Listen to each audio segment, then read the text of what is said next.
Hello friends, welcome back to our YouTube channel. तो English pedagogy के महामैराथन class में एक बार आप सबका फिर से स्वागत है। पिछले क्लास में हमने ईवीएस पर्यावरण के महामैराथन या मैराथन क्लास कराया है, उसको अगर नहीं देखे तो जाकर देख सकते हैं। इस क्लास में हम इंग्लिश पेडागोजी के पूरे चैप्टर्स को बहुत ही अच्छे से समझने वाले हैं और पूरा एक तरह का आपका एक अच्छा सा रिविजन कराने वाले हैं आपके एग्जाम से पहले। तो वीडियो में अंत तक जरूर बने रहिए और इंग्लिश पेडागोजी के सारे चैप्टर्स को एक बार अच्छे से एक सिंगल वीडियो में आप पूरे इंग्लिश पेडागोजी के जितने भी चैप्टर है ना उसका बेसिक कॉन्सेप्ट आपको समझ में आ जाएगा। चलिए तो फिर वीडियो स्टार्ट करते हैं। फ्रेंड, अगर चैनल में न्यू है तो चैनल जरूर सब्सक्राइब करिए। हम आपके लिए, आपके शिक्षक वर्ग के लिए और आपके आने वाले एग्जाम्स के लिए बहुत ही अच्छे अच्छे वीडियोस लाते रहेंगे। चलिए फिर टॉपिक वाइज चलेंगे, सारे चैप्टर्स को अच्छे से पढ़ेंगे।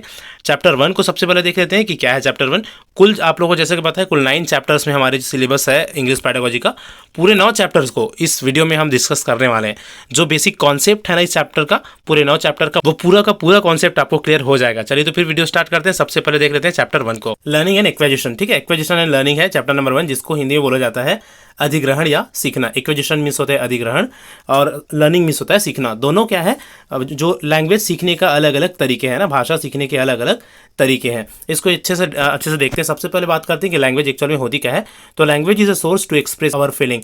लैंग्वेज क्या है, हमारे मन में जो भी विचार पैदा होती है ना उसको अभिव्यक्त करने का एक माध्यम है। ठीक है, विचारों की अभिव्यक्ति का माध्यम है क्या, हमारा जो भी लैंग्वेज है। सभी जितने भी लोग हैं अलग अलग तरह के लैंग्वेजेस यूज़ करते हैं, आप सबको पता है। Not even human beings but also जो एनिमल्स होते हैं, बर्ड्स होते हैं, they also use their own languages. ठीक है, बट उनके लैंग्वेजेस में थोड़ा सा डेवलपमेंट कम हुई, इस कारण से समझना उनके लैंग्वेज को थोड़ा सा डिफिकल्ट होता है, बट वे खुद अपने लैंग्वेज को समझ पाते हैं। तो सिंपली जो लैंग्वेज होती है उसको अपना जो विचार है, मन में जो विचार उठ रही है ना उसको अभिव्यक्त करने के लिए या दूसरे तक पहुंचाने के लिए यूज़ किया जाता है। आगे देखेंगे कि language can be acquired in 2 ways. कोई भी लैंग्वेज होती है ना, ये जो कोई भी भाषा होता है उसको 2 अलग अलग तरीकों से सीखा जा सकता है। पहला है language acquisition and second one is language learning. Language acquisition is called भाषा अधिग्रहण या अर्जन, और लैंग्वेज लर्निंग को क्या बोला जाता है, भाषा सीखना। अधिग्रहण और सीखना, ठीक है। दोनों को एक एक करके जानेंगे कि अधिग्रहण और सीखना में बेसिकली क्या डिफरेंसेस है। देखिए सबसे पहले चलिए बात करेंगे लैंग्वेज एक्विजिशन का। लैंग्वेज एक्विजिशन का, तो एक्विजिशन मतलब अधिग्रहण या अर्जन करना, अर्जित करना। देखिए एक्विजिशन किसको बोलते हैं, अगर हम ना किसी भाषा को बिना कोई सिस्टम के, बिना कॉन्शियस माइंड के सीखते हैं, बिना किसी रूल्स, ग्रामेटिकल रूल्स या किसी क्लास में जाए बिना सीखते हैं, वो एक्विजिशन कहलाती है। जैसे कि आप सबको पता है कि हर एक पर्सन ना अपने माता पिता से, अपने परिवार से कोई ना कोई लैंग्वेज सीखता है, मातृभाषा आप लोगों को पता है ना। तो मातृभाषा का सीखना या अपने घर में कोई लैंग्वेज सीखना एक्विजिशन कहलाता है, बिना कोई एक्स्ट्रा एफर्ट के। ठीक है, एक्विजिशन क्या हो गया, जैसे हम सभी, अगर सपोज हम छत्तीसगढ़ में रह रहे हैं तो छत्तीसगढ़ी लैंग्वेज आप सीख रहे हैं अपने माता पिता से, या हिंदी अगर आप सीख रहे हैं, है ना, तो वो उस चीज़ को सीखने के लिए आपको कि एक्स्ट्रा एफर्ट लगाने की ज़रूरत पड़ती है क्या आपको उसको सीखने के लिए कोई क्लास जाना पड़ता है, ग्रामर पढ़ने पड़ते हैं या किसी से सीखना पड़ता है, ऐसा नहीं।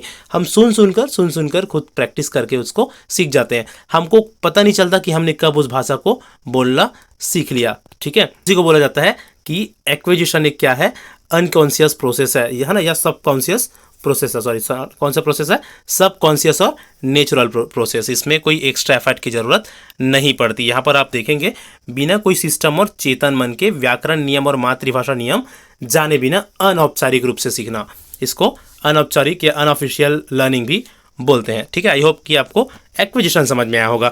इसके जस्ट अपोजिट है लर्निंग। लर्निंग मतलब वो भी एक तरह का सीखना है, लेकिन जब हम किसी भाषा को ना कोई एक्स्ट्रा एफर्ट लगा के सीखते हैं, जैसे कोई कोचिंग क्लास में जाकर ग्रामर के नियम पढ़कर, है ना, या और कोई एक्स्ट्रा एफर्ट लगाकर सीखेंगे ना, तो उसको बोल देते हैं लर्निंग, है ना। तो दोनों में, एक्विजिशन और लर्निंग में यही बेसिक डिफरेंसेस है, इसको आप याद रखेंगे। थोड़ा सा एक्विजिशन के की पॉइंट को हम देख लेते हैं जो आपके एग्जाम की व्यू से इंपॉर्टेंट होता है। ठीक, याद रखिएगा जो लर्निंग एक्विजिशन है ना वो एक नेचुरल प्रोसेस है, पहली बात। तो ये सभी की पॉइंट आप याद रखेंगे। एक्विजिशन क्या है, एक नेचुरल प्रोसेस है। एक सब कॉन्शियस प्रोसेस है। सब कॉन्शियस मतलब अचेतन, मतलब हमको पता नहीं रहता हम कि कुछ सीख रहे हैं। ठीक है, एक तो होता है कॉन्शियस। कॉन्शियस मतलब एकदम से सचेत रहना, भाई हम कुछ सीखने जा रहे हैं तो सचेत है ना। तो लेकिन सब कॉन्शियस मतलब कोई पता नहीं है कि हम कुछ सीख रहे हैं, क्या कर रहे हैं, अचेतन मन है हमारा, तो सब कॉन्शियस प्रोसेस बोल देते हैं उसको। बेसिकली जो फर्स्ट लैंग्वेज होती है उससे संबंधित है एक्विजिशन, है ना। जब भी हम एक्विजिशन की बात करते हैं ना तो पहला लैंग्वेज, फर्स्ट लैंग्वेज, उससे हमारा तात्पर्य होता है, क्योंकि ज़्यादातर फर्स्ट लैंग्वेज को ही एक्वायर किया जाता है अपने माता पिता से या अपने आस पड़ोस के लोगों से। ठीक है, यह मुख्यतः मातृभाषा से संबंधित है। तो अगर एक ऐसा क्वेश्चन है ना कि नेटिव लैंग्वेज मतलब मातृभाषा से या मदर टंग से संबंधित लैंग्वेज सीखना को क्या बोलेंगे, तो एक्विजिशन कहलाएगा। ठीक है। दूसरा देखो, ये ना एक ऑटोमेटिकली चलने वाली प्रक्रिया है, स्वचालित रूप से। ठीक है, हमको पता नहीं होता, वो स्वचालित रूप से हम सीखते रहते हैं। व्याकरण नियमों के प्रयोग के बिना, does not use grammatical rules. Acquisition में ग्रामेटिकल रूल्स हम यूज़ नहीं करते। फोकस ऑन प्रैक्टिकल नॉलेज, और ये हमारे व्यवहारिक ज्ञान के ऊपर फोकस होता है एक्विजिशन में। तो ये आई होप कि एक्विजिशन समझ में आ गया होगा आपको। चलिए अब हम चलते हैं कॉन्सेप्ट ऑफ लर्निंग में। ठीक है, सीखने का जो कॉन्सेप्ट है और धारणा है उसमें, जैसे कि मैंने पहले ही बताया है ना, भाषा सीखने का वो तरीका जहाँ पर हम उस भाषा किसी भाषा को एक स्पेशल एफर्ट लगाकर प्रयास से सीखते हैं। ठीक है, अ process of acquiring new skills और लैंग्वेज। कोई नया भाषा हम सीखेंगे तो वो क्या कहलाएगा, लर्निंग कहलाएगा। अब इसमें ना अतिरिक्त प्रयास, एक्स्ट्रा एफर्ट, कोचिंग वगैरह हो गए, प्रैक्टिस वगैरह हो गए, है ना, ग्रामेटिकल रूल्स वगैरह हो गए, इसके साथ किसी भी नए भाषा को सीखा जाता है। जैसे कि हम अगर इंग्लिश सीखेंगे तो हमको तो इंग्लिश का यहाँ पर माहौल हमारे पास नहीं है, हम अपनी आस पड़ोस से या किसी से इंग्लिश सुनकर तो नहीं सीखेंगे, बल्कि उसको सीखने के लिए हमको क्या करना पड़ेगा, या तो हमको कोचिंग क्लास जानी पड़ेगी, या तो हमको ग्रामर पढ़ने पड़ेंगे, है ना, या तो बार बार हमको प्रैक्टिस करना पड़ेगा चीज़ों को बोल कर। तो इस तरह से सेकेंड लैंग्वेज से संबंधित है लैंग्वेज लर्निंग। और इस बेसिकली हम अगर बात करें तो जैसे हम कोई दूसरा लैंग्वेज सीख रहे हैं तो क्या कहलाएगा, लर्निंग कहलाएगा। पहला लैंग्वेज मातृभाषा एक्वाजिशन, दूसरा लैंग्वेज या कोई दूसरी भाषा लर्निंग। ठीक है, चलिए अब आगे चलेंगे हम। जो सीखना होता है ना, किसी भी तरह का सीखना होता है, बेसिकली हम बात करें भाषा सीखना, है ना, या कोई भी तरह का सीखना, उसके प्रकार कौन कौन से होते हैं, कितने प्रकार का सीखना होता है। तो पहला है मोटर लर्निंग। पहला क्या है, मोटर लर्निंग। याद रखिए, जब भी मोटर शब्द आए इंग्लिश पेडागोजी में तो आप याद रखना मोटर यूज़ होता है शारीरिक चीज़ों के लिए, फिजिकल वाले चीज़ों के लिए, शारीरिक गतिविधि वाले चीज़ों के लिए। ठीक है, तो most of our activities in day to day life refers to motor activities. जितने भी हम एक्टिविटीज़ करते हैं ना अपने डेली लाइफ में, वो क्या कहलाता है, मोटर एक्टिविटीज़ कहलाती है। जैसे walking, running, driving, climbing etcetera, इस तरह के जो भी चीज़ें हैं ना, चलना दौड़ना, ये सब मोटर एक्टिविटीज़ कहलाती है। ठीक है, और तो ये तो हो गया शारीरिक गतिविधियों के माध्यम से या शारीरिक गतिविधि वाला सीखना, मोटर लर्निंग कहला गया, है कि नहीं। कौन सा लर्निंग, मोटर लर्निंग। दूसरा है वर्बल लर्निंग। दूसरा क्या है, वर्बल लर्निंग। यहाँ पर आप देख पा रहे हैं वर्बल लर्निंग क्या होती है, this type of learning involves the language we speak, the communication method we adopt, sign, pictures, symbols, words, sound etcetera. इस तरह का जो सीखना होता है ना, वो क्या होता है, बातचीत के माध्यम से सीखना, या तो वर्बली कोई साइन के माध्यम से सीखना, या साइन संबंधित सीखना। ठीक है, तो हम सीखने के लिए इन सभी टूल्स का यूज़ करेंगे। ठीक है, सिंबल, वर्ड, साउंड, इन सभी चीज़ों का कुछ भी चीज़ सीखने के लिए, तो वो कहलाएगा वर्बल लर्निंग। शरीर का यूज़ करके सीख रहे हैं तो वो मोटर लर्निंग, और इन साइन का या वर्बली या बोल कर कोई चीज़ सीख रहे हैं तो वर्बल लर्निंग। ठीक है, अगला हम चलते हैं, नेक्स्ट देख लेते हैं कॉन्सेप्चुअल लर्निंग। कॉन्सेप्चुअल लर्निंग क्या है, किसी भी चीज़ को ना अवधारणात्मक रूप से सीखना, अवधारणा के बेस पर सीखना, मानसिक बौद्धता या जो थिंकिंग, रीजनिंग, इंटेलिजेंसी, ठीक है, या इंटेलेक्चुअल जो क्वालिटी है हमें, उसके बेस पर कोई चीज़ सीखना क्या कहलाएगा, कॉन्सेप्चुअल लर्निंग कहलाएगा। कॉन्सेप्चुअल मतलब अवधारणात्मक सीखना, अवधारणा के रूप में सीखना किसी चीज़ को। तो तीन तरह से सीखना हो गया सीखने के प्रकार, कौन कौन सा, मोटर लर्निंग मतलब शारीरिक गतिविधियों के माध्यम से सीखना, वर्बल लर्निंग मतलब बातचीत, पिक्चर, सिंबल, वर्ड, साउंड, इन सब के माध्यम से सीखना, कॉन्सेप्चुअल लर्निंग मतलब अवधारणा के बेस पर सीखना, या जो हमारी मेंटल क्वालिटीज़ है, ठीक है, इंटेलिजेंसी है, उसके बेस पर कोई चीज़ सीखना, वो क्या कहलाएगा, कॉन्सेप्चुअल लर्निंग कहलाएगा। चलिए अगर हम देखते हैं फैक्टर्स इफेक्टिंग लर्निंग। लर्निंग मतलब सीखने को प्रभावित करने वाले कौन कौन से कारक होते हैं। ठीक है, तो देखो सीखने को प्रभावित करने वाले दो कारक होगा, एक तो सीखने वाले से संबंधित कारक और एक सिखाने वाले से संबंधित कारक। तो पहले हम सीखने वाले से संबंधित कारक देख लेते हैं, मतलब स्टूडेंट से संबंधित कारक, है ना। देखो, तो पहला हो गया सीखने वाले से संबंधित कारण में लर्नर्स मोटिवेशन। सीखने वाला जितना ज़्यादा मोटिवेटेड है, ठीक है, वो उतना ही ज़्यादा अच्छे से सीखता है। जितना ज़्यादा मोटिवेटेड है, सेल्फ कॉन्फिडेंस जितना ज़्यादा है ना बच्चे में, वो उतना ही ज़्यादा अच्छे से सीखता है। दूसरा लर्नर्स एफिशिएंसी, सीखने वाले मतलब जो बच्चों में जो दक्षता है सीखने का, या मेंटल कैपेसिटी, उनकी जो मानसिक योग्यता है, उनके हिसाब से सीखना प्रभावित होता है। अगर कोई बच्चा कम मानसिक लेवल वाला है ना, आईक्यू लेवल कम है, तो थोड़ा सा धीरे से सीखता है। अगर आईक्यू लेवल थोड़ा सा अच्छा है तो थोड़ा सा जल्दी वो सीख जाता है। तो इसी को बोला गया लर्नर्स एफिशिएंसी, ठीक है, या दक्षता। अगला हम देखते हैं लर्नर्स इंटरेस्ट। रुचि एक बहुत ही बड़ा चीज़ होता है सीखने को प्रभावित करने वाले फैक्टर्स में। भाई रुचि ही नहीं है किसी चीज़ को सीखने का तो उसको नहीं सीख पाते, या बहुत लेट लग जाता है सीखने में। या अगर और किसी भी चीज़ को सीखने में रुचि है तो बहुत ही जल्दी उस चीज़ को सीखा जा सकता है। दूसरा है, अगला है स्वास्थ्य या हेल्थ। देखिए हेल्थ ना सीखने को बहुत कम मात्रा में प्रभावित करता है, हालांकि प्रभावित करता है लेकिन कम मात्रा में। देखिए जो अगर हम स्वस्थ रहते हैं तो किसी भी चीज़ को सीखने में रुचि पैदा होती है, और रुचि पैदा होती है तो सीख पाएंगे। और अगर हेल्थ इशू है तो थोड़ा सा उसको सीखने में रुचि पैदा नहीं होगा और सीखने में क्या होती है, बाधा होती है। तो हेल्थ याद रखना सीखने को प्रभावित करता है दूसरों से कम, थोड़ा सा करता है, एकदम ज़्यादा प्रभावित नहीं करता, ठीक है। अगर ऑप्शन में आए ना याद रखना, अगर ऑप्शन में दे दिया हेल्थ सीखने को प्रभावित करने वाला कौन सा नहीं है करके, विल पावर, हेल्थ, इंटरेस्ट और मोटिवेशन, तो आप ना बिना कुछ सोचे समझे हेल्थ को टिक लगा देना, ठीक है, क्योंकि उसको कभी कभी हेल्थ को सीखने को प्रभावित करने वाले कारक में नहीं गिना जाता, क्योंकि वो बहुत कम प्रभावित करता है, लेकिन थोड़ा तो प्रभावित करता है, इस कारण से यहाँ पर दे दिया गया है, ठीक है। तो याद रखना अगर 4 ऑप्शन आए तो हेल्थ लगा देना है, नहीं करता वाले में, ठीक। अगला क्वेश्चन देख लो, फैक्टर्स रिलेटेड टू टीचर्स। अब तो हमने देखा पहले कि सीखने वाले से संबंधित फैक्टर, अब हम देखेंगे सिखाने वाले से संबंधित फैक्टर। अगर कोई सिखाने वाला है किसी भी चीज़ को तो उसमें ऐसी क्या क्या चीज़ें होती है जो सीखने को या सीखने सिखाने की प्रक्रिया को प्रभावित करेगा। पहला, knowledge over the subject. Teacher का या सिखाने वाले का कितना नॉलेज है उस सब्जेक्ट के प्रति, वो बहुत ज़्यादा मैटर करता है। अगर टीचर नॉलेजेबल है, उन पर सब्जेक्ट कमांड है उनका अच्छा ना, तो बहुत अच्छे से और प्रभावी ढंग से चीज़ों को सिखा पाता है। और कमांड नहीं है खुद में, सिखाने वाला को ही ज़्यादा ज्ञान नहीं है तो अच्छे से नहीं सिखा पाएगा, ठीक है। अगला देखिए, वे ऑफ कम्युनिकेटिंग। बातचीत करने के तरीके बहुत ज़्यादा मैटर करता है किसी टीचर का या सिखाने वाले का। अगर कम्युनिकेशन स्किल बहुत अच्छा है आपको सिखाने वाले का या टीचर का, तो ना वो चीज़ों को बहुत ही अच्छे से आपको सिखा देगा। लेकिन अगर कम्युनिकेशन स्किल नहीं है, अच्छे से बातचीत अब नहीं कर पाता, चीज़ों को अच्छे से नहीं रख पाता, तो अच्छे से नहीं सिखा पाएगा, है कि नहीं।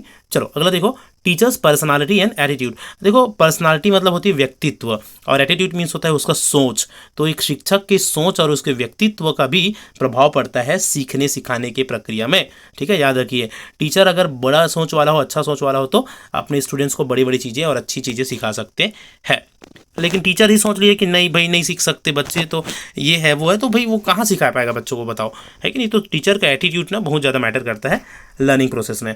टीचर्स बिहेवियर, बच्चों के साथ जो टीचर है उनका बिहेवियर भी बहुत ही ज़्यादा मैटर करता है सीखने सिखाने की प्रक्रिया में। अगर टीचर का बिहेवियर बच्चों के प्रति बहुत ही अच्छा है ना, पोलाइट है टीचर, और बच्चों को अपने एज अ फ्रेंडली वे में बच्चों को सिखा रहा है, तो डेफिनेटली जो स्टूडेंट्स है they will learn very quickly. But suppose the teacher is very rude, है ना, they are teaching their students very rudely, तो जो प्रोसेस है ना सीखने सिखाने की प्रक्रिया वो बोरिंग हो जाएगा, और बच्चे क्या करेंगे, they will not be able to learn the things very quickly, मतलब उतना ज़्यादा जल्दी से चीज़ों को सीख पाने में बच्चे एबल नहीं हो पाएंगे, ठीक है। चलिए आगे चलते हैं। इसी चैप्टर में एक और इंपॉर्टेंट पॉइंट है, alternative conception of language learning. भाषा, देखो ये वाला पहला जो चैप्टर है ना बहुत इंपॉर्टेंट चैप्टर है आपके इंग्लिश पेडागोजी में, तो इसमें बहुत सारी चीज़ें हैं, ठीक है। अभी हम देखेंगे लैंग्वेज सीखना है, ठीक है, उससे संबंधित अलग अलग जो साइकोलॉजिस्ट है ना या लिंग्विस्टिक्स है, उन लोगों ने अपना अपना कॉन्सेप्ट दिया है, अपना अपना अवधारणा दिया है भाई कि इस तरह से बच्चे सीखते हैं, ये इस तरह से बच्चे सीखते हैं, इसलिए।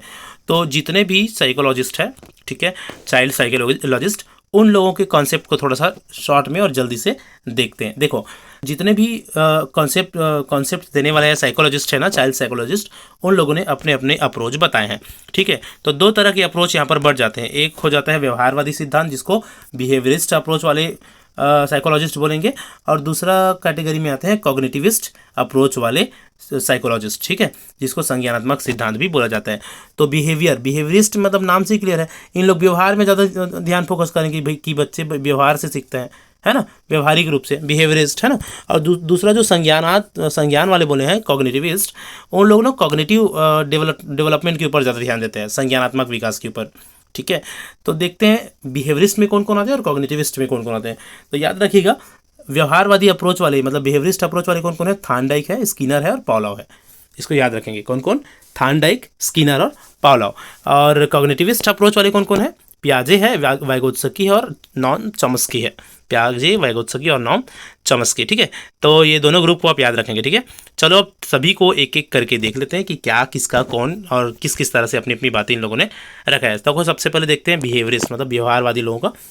तो व्यवहारवादी में जैसे कि हमने पहले पढ़ा स्किनर, पावलोव और थॉर्नडाइक को, है ना। तो स्किनर और पावलोव के सबसे पहले देखते हैं क्या क्या है। तो Skinner and Pavlov are considered as behaviourist, okay. According to them language is learn through practice, imitation and repetition. ये जो बिहेवियरिस्ट लोग है ना, व्यवहारवादी विचारधारा वाले जो लोग हैं, उन लोगों का कहना है कि भाई जो बच्चे हैं ना वो किसी भी भाषा को 3 तरह से सीखते हैं। कौन कौन से 3 तरह से? प्रैक्टिस के माध्यम से, इमिटेशन मतलब अनुकरण के माध्यम से, और रिपीटेशन मतलब पुनरावृत्ति के माध्यम से, बार बार उसको दोहराकर, ठीक है। According to them if a child practice, उनके अनुसार जब अगर बच्चा प्रैक्टिस करता है तो उसको बार बार रिपीट करता है, अनुकरण करता है लैंग्वेज को, और बार बार बोलने की कोशिश करता है, और इस तरह से वो क्या कर देते हैं, किसी भी लैंग्वेज को सीख लेते हैं। तो मतलब चिल्ड्रन या जो बच्चे होते हैं ना, इमिटेटिंग, अनुकरण के माध्यम से चीज़ों को सीखता है। ये कहना है किसका? व्यवहारवादी साइकोलॉजिस्ट या मनोवैज्ञानिकों का, ठीक है। पावलोव ने और कुछ अपनी बातें रखी है। पावलोव ने क्या कहा है, अपना एक थ्योरी दिया है। पावलोव की थ्योरी को क्या बोलते हैं? क्लासिकल कंडीशनिंग थ्योरी बोलते हैं। आप लोगों को पता होगा। पावलोव का ये कहना है कि जो कोई भी है अगर कुछ सीखना है ना, तो उसमें एक जो स्टिमुलस है उसका बहुत ही ज़्यादा प्रभाव पड़ता है। कोई भी तरह का स्टिमुलस मतलब चीज़ों को स्टिमुलेट करने वाले कोई सोर्स होगा, और उसको देखकर जो भी सीखने वाले हैं वो रिस्पॉन्स करेगा उस स्टिमुलस को देखकर, ठीक है। तो ये प्रक्रिया बार बार होती जाएगी, हैबिट बनते जाएगा। हैबिट फॉर्मेशन के ऊपर बेसिकली जोर देते हैं ये, ठीक है। हैबिट बनते जाएगा और वो फिर वो चीज़ को वो क्या कर लेगा, एक समय के बाद सीख लेगा।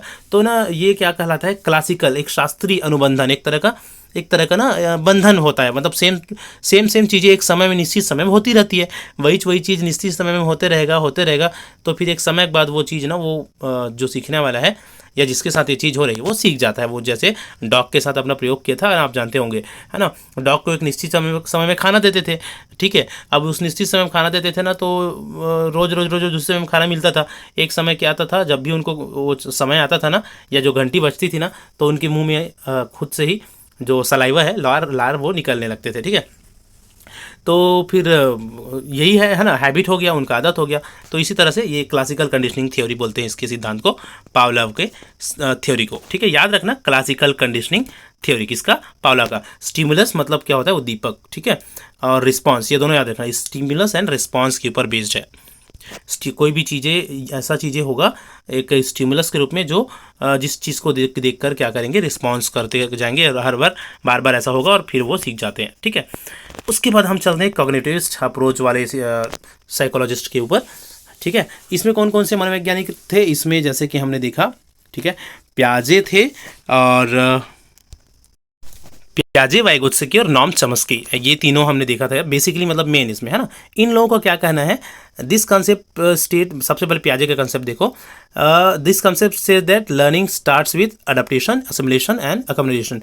सीखना ना अनुकूलन, आत्मसातीकरण और समायोजन, इन सभी चीज़ों से प्रारंभ होता है ना। बेसिकली संज्ञानात्मक विकास का सिद्धांत हम पढ़े होंगे, है ना, सीडीपी में, प्याजे का, ठीक है। मतलब जो बच्चे होते हैं ना, उन लोग अपने कॉग्निटिविस्ट अप्रोच के थ्रू सीखते हैं, या कॉग्निटिविस्ट जो उनमें चीज़ें होती है, जो कॉग्निटिविस्ट डेवलपमेंट बच्चे में होता है, संज्ञानात्मक विकास जो बच्चे में होता है, उसके माध्यम से चीज़ों को धीरे धीरे या भाषा को सीखते जाते हैं। ये बेसिकली किसका कथन है?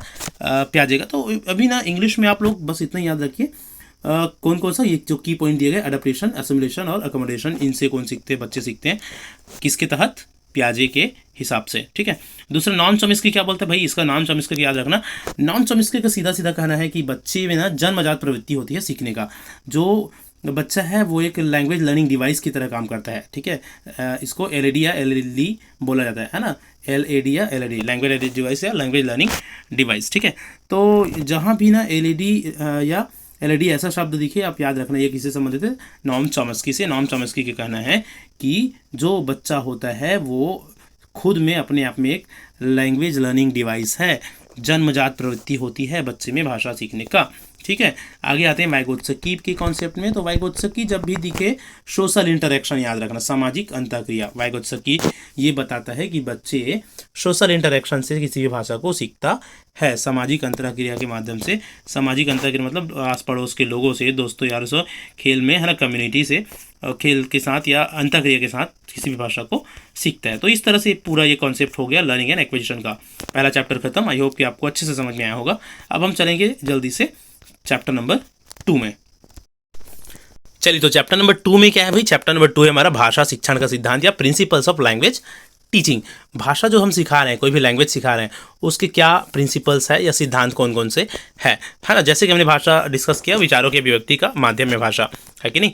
तो अब देखते हैं कि कौन कौन से ऐसे थ्योरी है, कौन कौन से प्रिंसिपल्स है किसी भी भाषा को सिखाने का। तो पहला है theory of motivation and interest. देखो, हमने सीखने वाला थ्योरी पढ़ा था ना, लर्निंग वाला थ्योरी कुछ समय पहले, सेम लगभग उसी से मिलता जुलता है सिखाने का थ्योरी। भाई जैसा सीखने का थ्योरी रहेगा वैसा सिखाने का थ्योरी रहेगा, है कि नहीं। देखो, हमने सीखने में पढ़ा कि मोटिवेशन और इंटरेस्ट बहुत ज़्यादा मैटर करता है किसमें, सीखने की प्रक्रिया में। तो सिखाने की प्रक्रिया में भी यही मैटर करेगा ना भाई अब सिखाना है तो सिखाने वाले को क्या होना चाहिए, उसका इंटरेस्ट होना चाहिए, मोटिवेटेड होना चाहिए, तभी तो वो अच्छे से सिखा पाएगा ना। देखो, motivation is an important factor in language learning, particularly in learning a second language. Okay, the teacher can arouse people's interest in a number of ways, and language learning can be made increasingly interesting. It can be done with the help of charts, pictures, flashcards, model, backboards, sketches and others similar visual devices. देखिए, अब बात वही हो रही है सीखने या सिखाने की प्रक्रिया। तो सिखाने की प्रक्रिया में इंटरेस्ट होनी चाहिए। इंटरेस्ट किस में होना चाहिए? टीचर में भी होना चाहिए सिखाने का इंटरेस्ट, और स्पेशली बच्चों में, सीखने वाले में। तो बच्चों में इंटरेस्ट जगाना है, तो बच्चे में इंटरेस्ट जगेगा कैसे? कुछ स्पेशल चीज़ें हम यूज़ करेंगे, है ना, उनको इंटरेस्टिंग वे में सिखाएंगे तभी इंटरेस्ट उनमें आएगा। चार्ट्स यूज़ करो, पिक्चर यूज़ करो, फ्लैश कार्ड, मतलब ये TLM वगैरह यूज़ कर लो भाई, तभी इंटरेस्ट आएगा बच्चों में। ठीक है, चलिए अगला। तो ये तो हो गया थ्योरी ऑफ मोटिवेशन। अच्छा, मोटिवेशन बहुत ज़रूरी है बच्चों में, है ना। अभी प्रेरित होनी चाहिए बच्चे। मोटिवेशन मतलब कोई भी काम करने के लिए बच्चों को मोटिवेट करो कि हाँ आप इस चीज़ को कर सकते हो, आप में ये पावर है या क्षमता है। ठीक है, तो इस तरह से बच्चे मोटिवेट होते हैं और किसी भी चीज़ों को आसानी से सीखते हैं। डीमोटिवेटेड जो बच्चे होते हैं ना, डीमोटिवेटेड, हतोत्साहित, उन लोग ना चीज़ों को नहीं सीख पाते। ठीक है, अच्छे से। चलिए अगला देखते हैं थ्योरी ऑफ इमिटेशन, अनुकरण का सिद्धांत। According to many psychologist, the child learn a language through imitation. Imitation followed by intensive practice helps in acquiring mastery over the language system. कोई भी बच्चा किसी भी चीज़ को इमिटेशन, अनुकरण के माध्यम से सीखता है, स्पेशली किसी लैंग्वेज को। आप सभी देखे होंगे, छोटे छोटे बच्चे होते हैं ना, वो क्या करते हैं, अपने बड़ों के द्वारा बोली गई लैंग्वेज को इमिटेट करता है। इमिटेट करना मतलब नकल करना। बड़े जिस तरह से बोल रहे हैं वैसे ही बच्चे भी बोलते हैं। ठीक है, अपशब्द भी बोलेंगे ना बड़े, तो छोटे बच्चे भी अपशब्द बोलेंगे। तो इमिटेशन की प्रक्रिया, भावना उसमें होती है बहुत ज़्यादा। ठीक है, प्रवृत्ति उसमें होती है, और इमिटेशन के थ्रू क्या करते हैं, चीज़ों को सीखते हैं। तो भाई हम क्या पढ़ रहे हैं अभी? थ्योरी ऑफ लैंग्वेज टीचिंग, भाषा सिखाने के सिद्धांत। तो अब क्या करेंगे हम? बच्चों के सामने ऐसा कुछ लैंग्वेज यूज़ करें, या बच्चों के सामने वो उस लैंग्वेज को बोलो, ताकि उस लैंग्वेज को सुनकर इमिटेट कर कर सीख पाएंगे। ठीक है, तो इसी को बोलेंगे थ्योरी ऑफ इमिटेशन। चलिए अगला हम चलते हैं, थ्योरी ऑफ हैबिट फॉर्मेशन, आदत निर्माण का सिद्धांत। Language learning according to Palmer एक साइकोलॉजिस्ट है, उनके according it is essentially habit forming process, a process during which we acquire new habits. Teacher can make language pattern as a habit through intensive pattern practice in a variety of situations. Teacher को क्या करना चाहिए? भाषा सिखाना है ना। तो एक ऐसा लैंग्वेज पैटर्न बनाओ, एक ऐसा सिस्टमेटिकली हैबिट बनाओ, जिस हैबिट पे चलकर ना बच्चे किसी भी चीज़ को या किसी भी लैंग्वेज को सीख सके, भाषा को यूज़ करना सीख सके, मतलब उनके आदत में, उनके हैबिट में लाकर सिखाओ। अब इस कैसे करेंगे आदत निर्माण? भाई क्लास में बच्चों के सामने उस लैंग्वेज को बोलते जाओ। ठीक है, किसी भी छोटे छोटे शब्दों को बच्चों के सामने बोलो, है ना। सिंपली क्या करना है, लैंग्वेज को यूज़ करना है बच्चों के सामने में, बच्चों के हैबिट में उस लैंग्वेज को लाना है, तो डेफिनेटली आसानी से बच्चे किसी भी लैंग्वेज को सीख लेंगे। ठीक है, अगला क्वेश्चन, अगला पॉइंट देखते हैं, theory of exercise, practice and drill का सिद्धांत। भाई एक्सरसाइज वाली जब भी बात आती है ना, तो कोई भी चीज़ ऐसा नहीं है जिसको प्रैक्टिस से नहीं किया जा सकता। तो अभी तो ये तो सिंपल सी बात है भाषा सीखने का, है कि नहीं। तो अकॉर्डिंग टू BF स्किनर क्या बोलते हैं? Psychological experiments have proved that practising and drilling play an important part in language teaching. Language teaching में प्रैक्टिसिंग का बहुत ही ज़्यादा बड़ा रोल रहता है ना। नॉट इन लैंग्वेज टीचिंग, कोई भी टीचिंग हो या कोई भी चीज़ करना हो, प्रैक्टिस करने का बहुत ही ज़्यादा महत्व होता है। कोई भी आदमी कि जिस कार्य को बार बार करेगा उसको बहुत ही अच्छे से जल्दी से सीख लेगा। तो लैंग्वेज में प्रैक्टिस कैसे करेंगे, उस भाषा को बोलने के प्रयास करो बार बार। कोई भी सेंटेंस ले लो, उसको बोलते जाओ, है ना। तो अभ्यास कराना चाहिए बच्चों को ज़्यादा से ज़्यादा किसी भी भाषा को बोलने का, तो वो बच्चा उस भाषा को अच्छे से और आसानी से सीख लेंगे। ठीक है, चलिए अगला चल देते हैं टॉपिक नंबर 5 में, थियरी ऑफ इंडिविजुअल डिफरेंसेस। भाषा सिखा रहे हैं बच्चों को, ठीक है। बेसिकली हम क्या पढ़ रहे हैं, प्रिंसिपल ऑफ लैंग्वेज टीचिंग पढ़ रहे हैं, भाषा सिखाने के सिद्धांत। तो लैंग्वेज टीचिंग के समय एक टीचर को याद रखना चाहिए कि बच्चे में ना इंडिविजुअल डिफरेंसेस होती है, ठीक है, व्यक्तिगत भिन्नता होती है। कई बच्चा किसी भी चीज़ को आसानी से सीख लेता है, कई बच्चा उसी चीज़ को बहुत ही मुश्किल से सीखता है। तो इस बात को ध्यान में रखकर टीचिंग कराओ लैंग्वेज का, तो भी वो इफेक्टिव होगा आपके क्लासरूम में। ठीक है, मेहनत करते जा रहे हैं, बच्चों की डिफरेंसेस को, एबिलिटी को, पर्सनालिटी को, उसके बैकग्राउंड को समझ नहीं पा रहे हैं, तो कहाँ होगा बताओ। तो सारी चीज़ों को समझना पड़ेगा as a teacher. If you want to teach your student very effectively, आपको ना चीज़ों को समझना पड़ेगा कि भाई बच्चा कौन से बैकग्राउंड से आया है, उनका फैमिली बैकग्राउंड कैसा है, उनका पर्सनालिटी कैसा है, उनका एबिलिटी कैसा है ना। उन सारी चीज़ों को देखो, समझो, परखो, उसके बाद उनको भाषा सिखाओ। ठीक है, one of the most important theory of language teaching. चलिए अगला चलते हैं हम नेक्स्ट पॉइंट पे, theory of using mother tongue. भाई अब देखो, भाषा सिखाना है, ठीक है, भाषा सिखाने के सिद्धांत पढ़ रहे हैं, तो उसमें मदर टंग का भी एक इम्पॉर्टेंट रोल रहता है। ठीक है, बहुत सारे भाषाविद ये बोलते हैं, बहुत सारे जो लिंग्विस्टिक्स है ना, साइको लिंग्विस्टिक है, उन लोग ये बोलते हैं, जो लैंग्वेज को जानकर, जो लैंग्वेज के जानकार लोग हैं, उन लोग ये बोलते हैं कि भाई देखो, भाषा को ना सिखाओ, ठीक है, किसको, मातृभाषा का यूज़ करो, लेकिन शुरुआती स्तर पर। ठीक है, देखो यहाँ पर क्या लिखा गया, they believe some linguistics are against the use of mother tongue in teaching a foreign language. They believe that mother tongue should be sparingly and judiciously used while teaching English. Of course, at an early stage they can use, but not at an advance level. इन लोगों का कहना है कि language को use करो, ठीक है, मदर टंग को यूज़ करो एक बहुत ही अच्छे से, थोड़ा सा दिमाग से यूज़ करो। कैसे, शुरुआती लेवल में बच्चों को जैसे शुरू में सिखा रहे हैं, जैसे प्राइमरी सेक्शन में सिखा रहे हैं, तो वहाँ पर लैंग्वेज यूज़ करना, मातृभाषा यूज़ करना, मदर टंग यूज़ करना ज़रूरी है। क्योंकि जब मातृभाषा से जब हम चालू करते हैं ना सिखाना, तो बच्चा कंफर्टेबल रहता है और उस चीज़ को आसानी से सीखने के लिए मोटिवेट होते हैं, है ना। तो मातृभाषा का यूज़ करना ज़रूरी है, बट कब, इनिशियल स्टेट में, शुरुआती दौर में।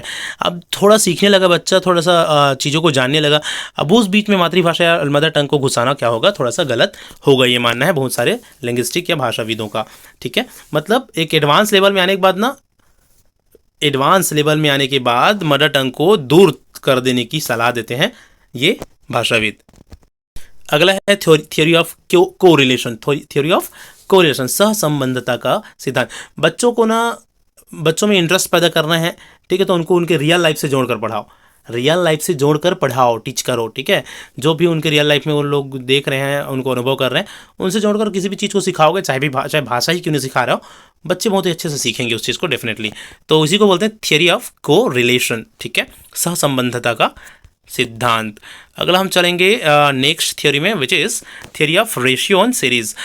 एक जो भी हम सिखा रहे बच्चों को, वो एक सीरीज़ में होनी चाहिए, हो या एक रेशियो में होना, तो उसका प्रभाव बहुत ही ज़्यादा अच्छे से पड़ता है सिस्टमेटिकली। ठीक है, जब भाषा भी अगर सिखा रहे हैं तो उसको एक पैटर्न बना के सिखाओ, ठीक है, एक ऐसे पैटर्न बना के सिखाओ जिसमें बच्चा आसानी से सीख पाए। सरल चीज़ों को पहले सिखा दो, डिफ़िकल्ट चीज़ों को बाद में सिखा दो। तो एक स्पेशल रेशियो और सीरीज अगर होती है ना, अनुपात और क्रम का सिद्धांत बोलते हैं इसको, तो बच्चा बहुत ही आसानी से सीख पाएगा और हमारी टीचिंग जो प्रोसेस है वो बहुत ही ज़्यादा इफेक्टिव हो पाएगी। ठीक है, तो इस तरह से 8 हमने अलग अलग पॉइंट देख लिए। एक और पॉइंट देख लो, theory of child centred learning, बाल केंद्रित सिद्धांत। भाई देखिए, बार बार ये बोला जाता है कि कुछ भी चीज़ सिखा रहे हो, चाहे भाषा ही क्यों ना सिखा रहे हो, ऐसा प्रोसेस से सिखाओ जो चाइल्ड सेंटर्ड हो, स्टूडेंट सेंटर्ड क्लास हो। ठीक है, हर एक चीज़ों को, जो भी एक्टिविटीज़, जो भी तरीके, जो भी मेथड अपनाया जा रहा है ना एज अ टीचर, एक टीचर के रूप में किसी भी चीज़ को सिखाने के लिए, वो चाइल्ड सेंटर्ड होनी चाहिए, नॉट टीचर सेंटर्ड, है ना, टीचर सेंटर्ड नहीं। तो ये इसको बोलते हैं theory of child centred learning. ठीक है, चलिए, तो ये तो हुए बेसिकली सारे थ्योरीज किसका, लैंग्वेज टीचिंग का। आई होप कि सारे थियरीज आपको बेसिकली इसमें ये जानना था कि भाषा सिखाना है कि इफेक्टिव भाषा सिखाने के सिद्धांत क्या क्या हो सकते हैं। तो हमने पूरा सिद्धांत, पूरा थ्योरी, प्रिंसिपल्स देखे। ठीक है, चलिए अब हम चलते हैं चैप्टर नंबर 3 में, which is role of listening and speaking in language learning. Language learning में, भाषा सीखने में सुनना और बोलना का क्या महत्व होता है। भाई पूरा पूरा महत्व होता है कि नहीं। सुनेंगे नहीं तो समझेंगे कैसे, और बोलेंगे नहीं तो फिर मतलब ही क्या है भाषा का। देखते हैं फिर क्या क्या चीज़ें हैं इसमें। चलिए चलते हैं। तो in the process of learning a language, listening can be considered as the first language, first step.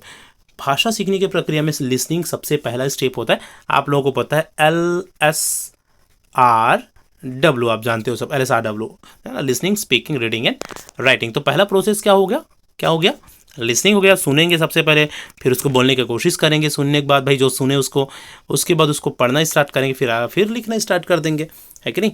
तो ये तो हो गया पहला प्रोसेस, कौन, लिसनिंग। चलो लिसनिंग होती क्या है। तो लिसनिंग आप लोगों को पता है भाई एक ऑरल इनपुट है, ठीक है, विच अच्छा, listening is an aural input, ठीक है। ऑडियो एक इनपुट है, हमको कुछ ऑडियो फॉर्मेट में प्राप्त होता है, और जो जिसमें क्या क्या होता है भाई, सेंडर एक बोलने वाला होगा, मैसेज एक कुछ मैसेज होगा, कुछ बात होगा, और रिसीवर उसको सुनने वाला होगा, तभी सुनने की प्रक्रिया होगी। भाई कोई कुछ बोल नहीं रहे हैं, सेंडर नहीं है, तो सुनेंगे किसको, आवाज़ कहाँ से आएगा, कुछ ऐसा मैसेज कहाँ से आएगा। और कुछ बोल रहे हैं ऐसी, कुछ उसमें कोई मैसेज नहीं है, तो उसको सुनने का मतलब क्या है।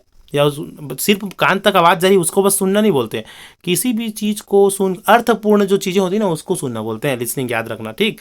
तो भाई बोलने वाला होगा और एक मैसेज होगा, और फिर उस मैसेज को सुनने वाला होगा, तभी तो सुनने की प्रक्रिया होगा।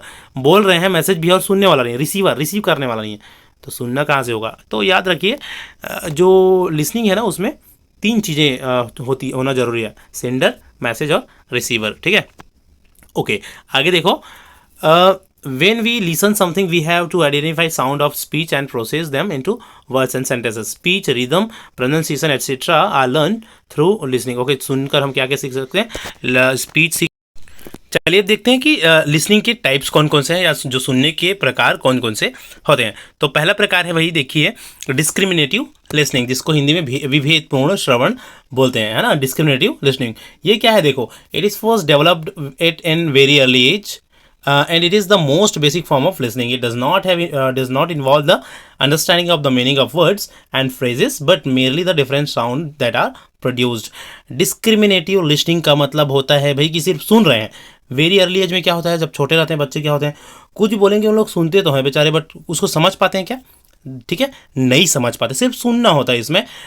Does not involve any understanding, किसी भी तरह का समझ उसमें इन्वॉल्व नहीं रहता, तो इसी को बोला जाता है डिस्क्रिमिनेटिव लिसनिंग, या विभेदपूर्ण, या बिना कुछ समझे सिर्फ सुनना, ठीक है।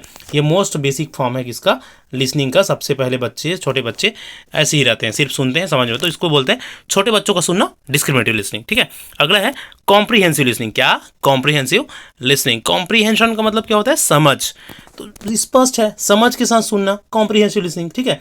It involves understanding the message that are being communicated and is a fundamental to all listening subtypes.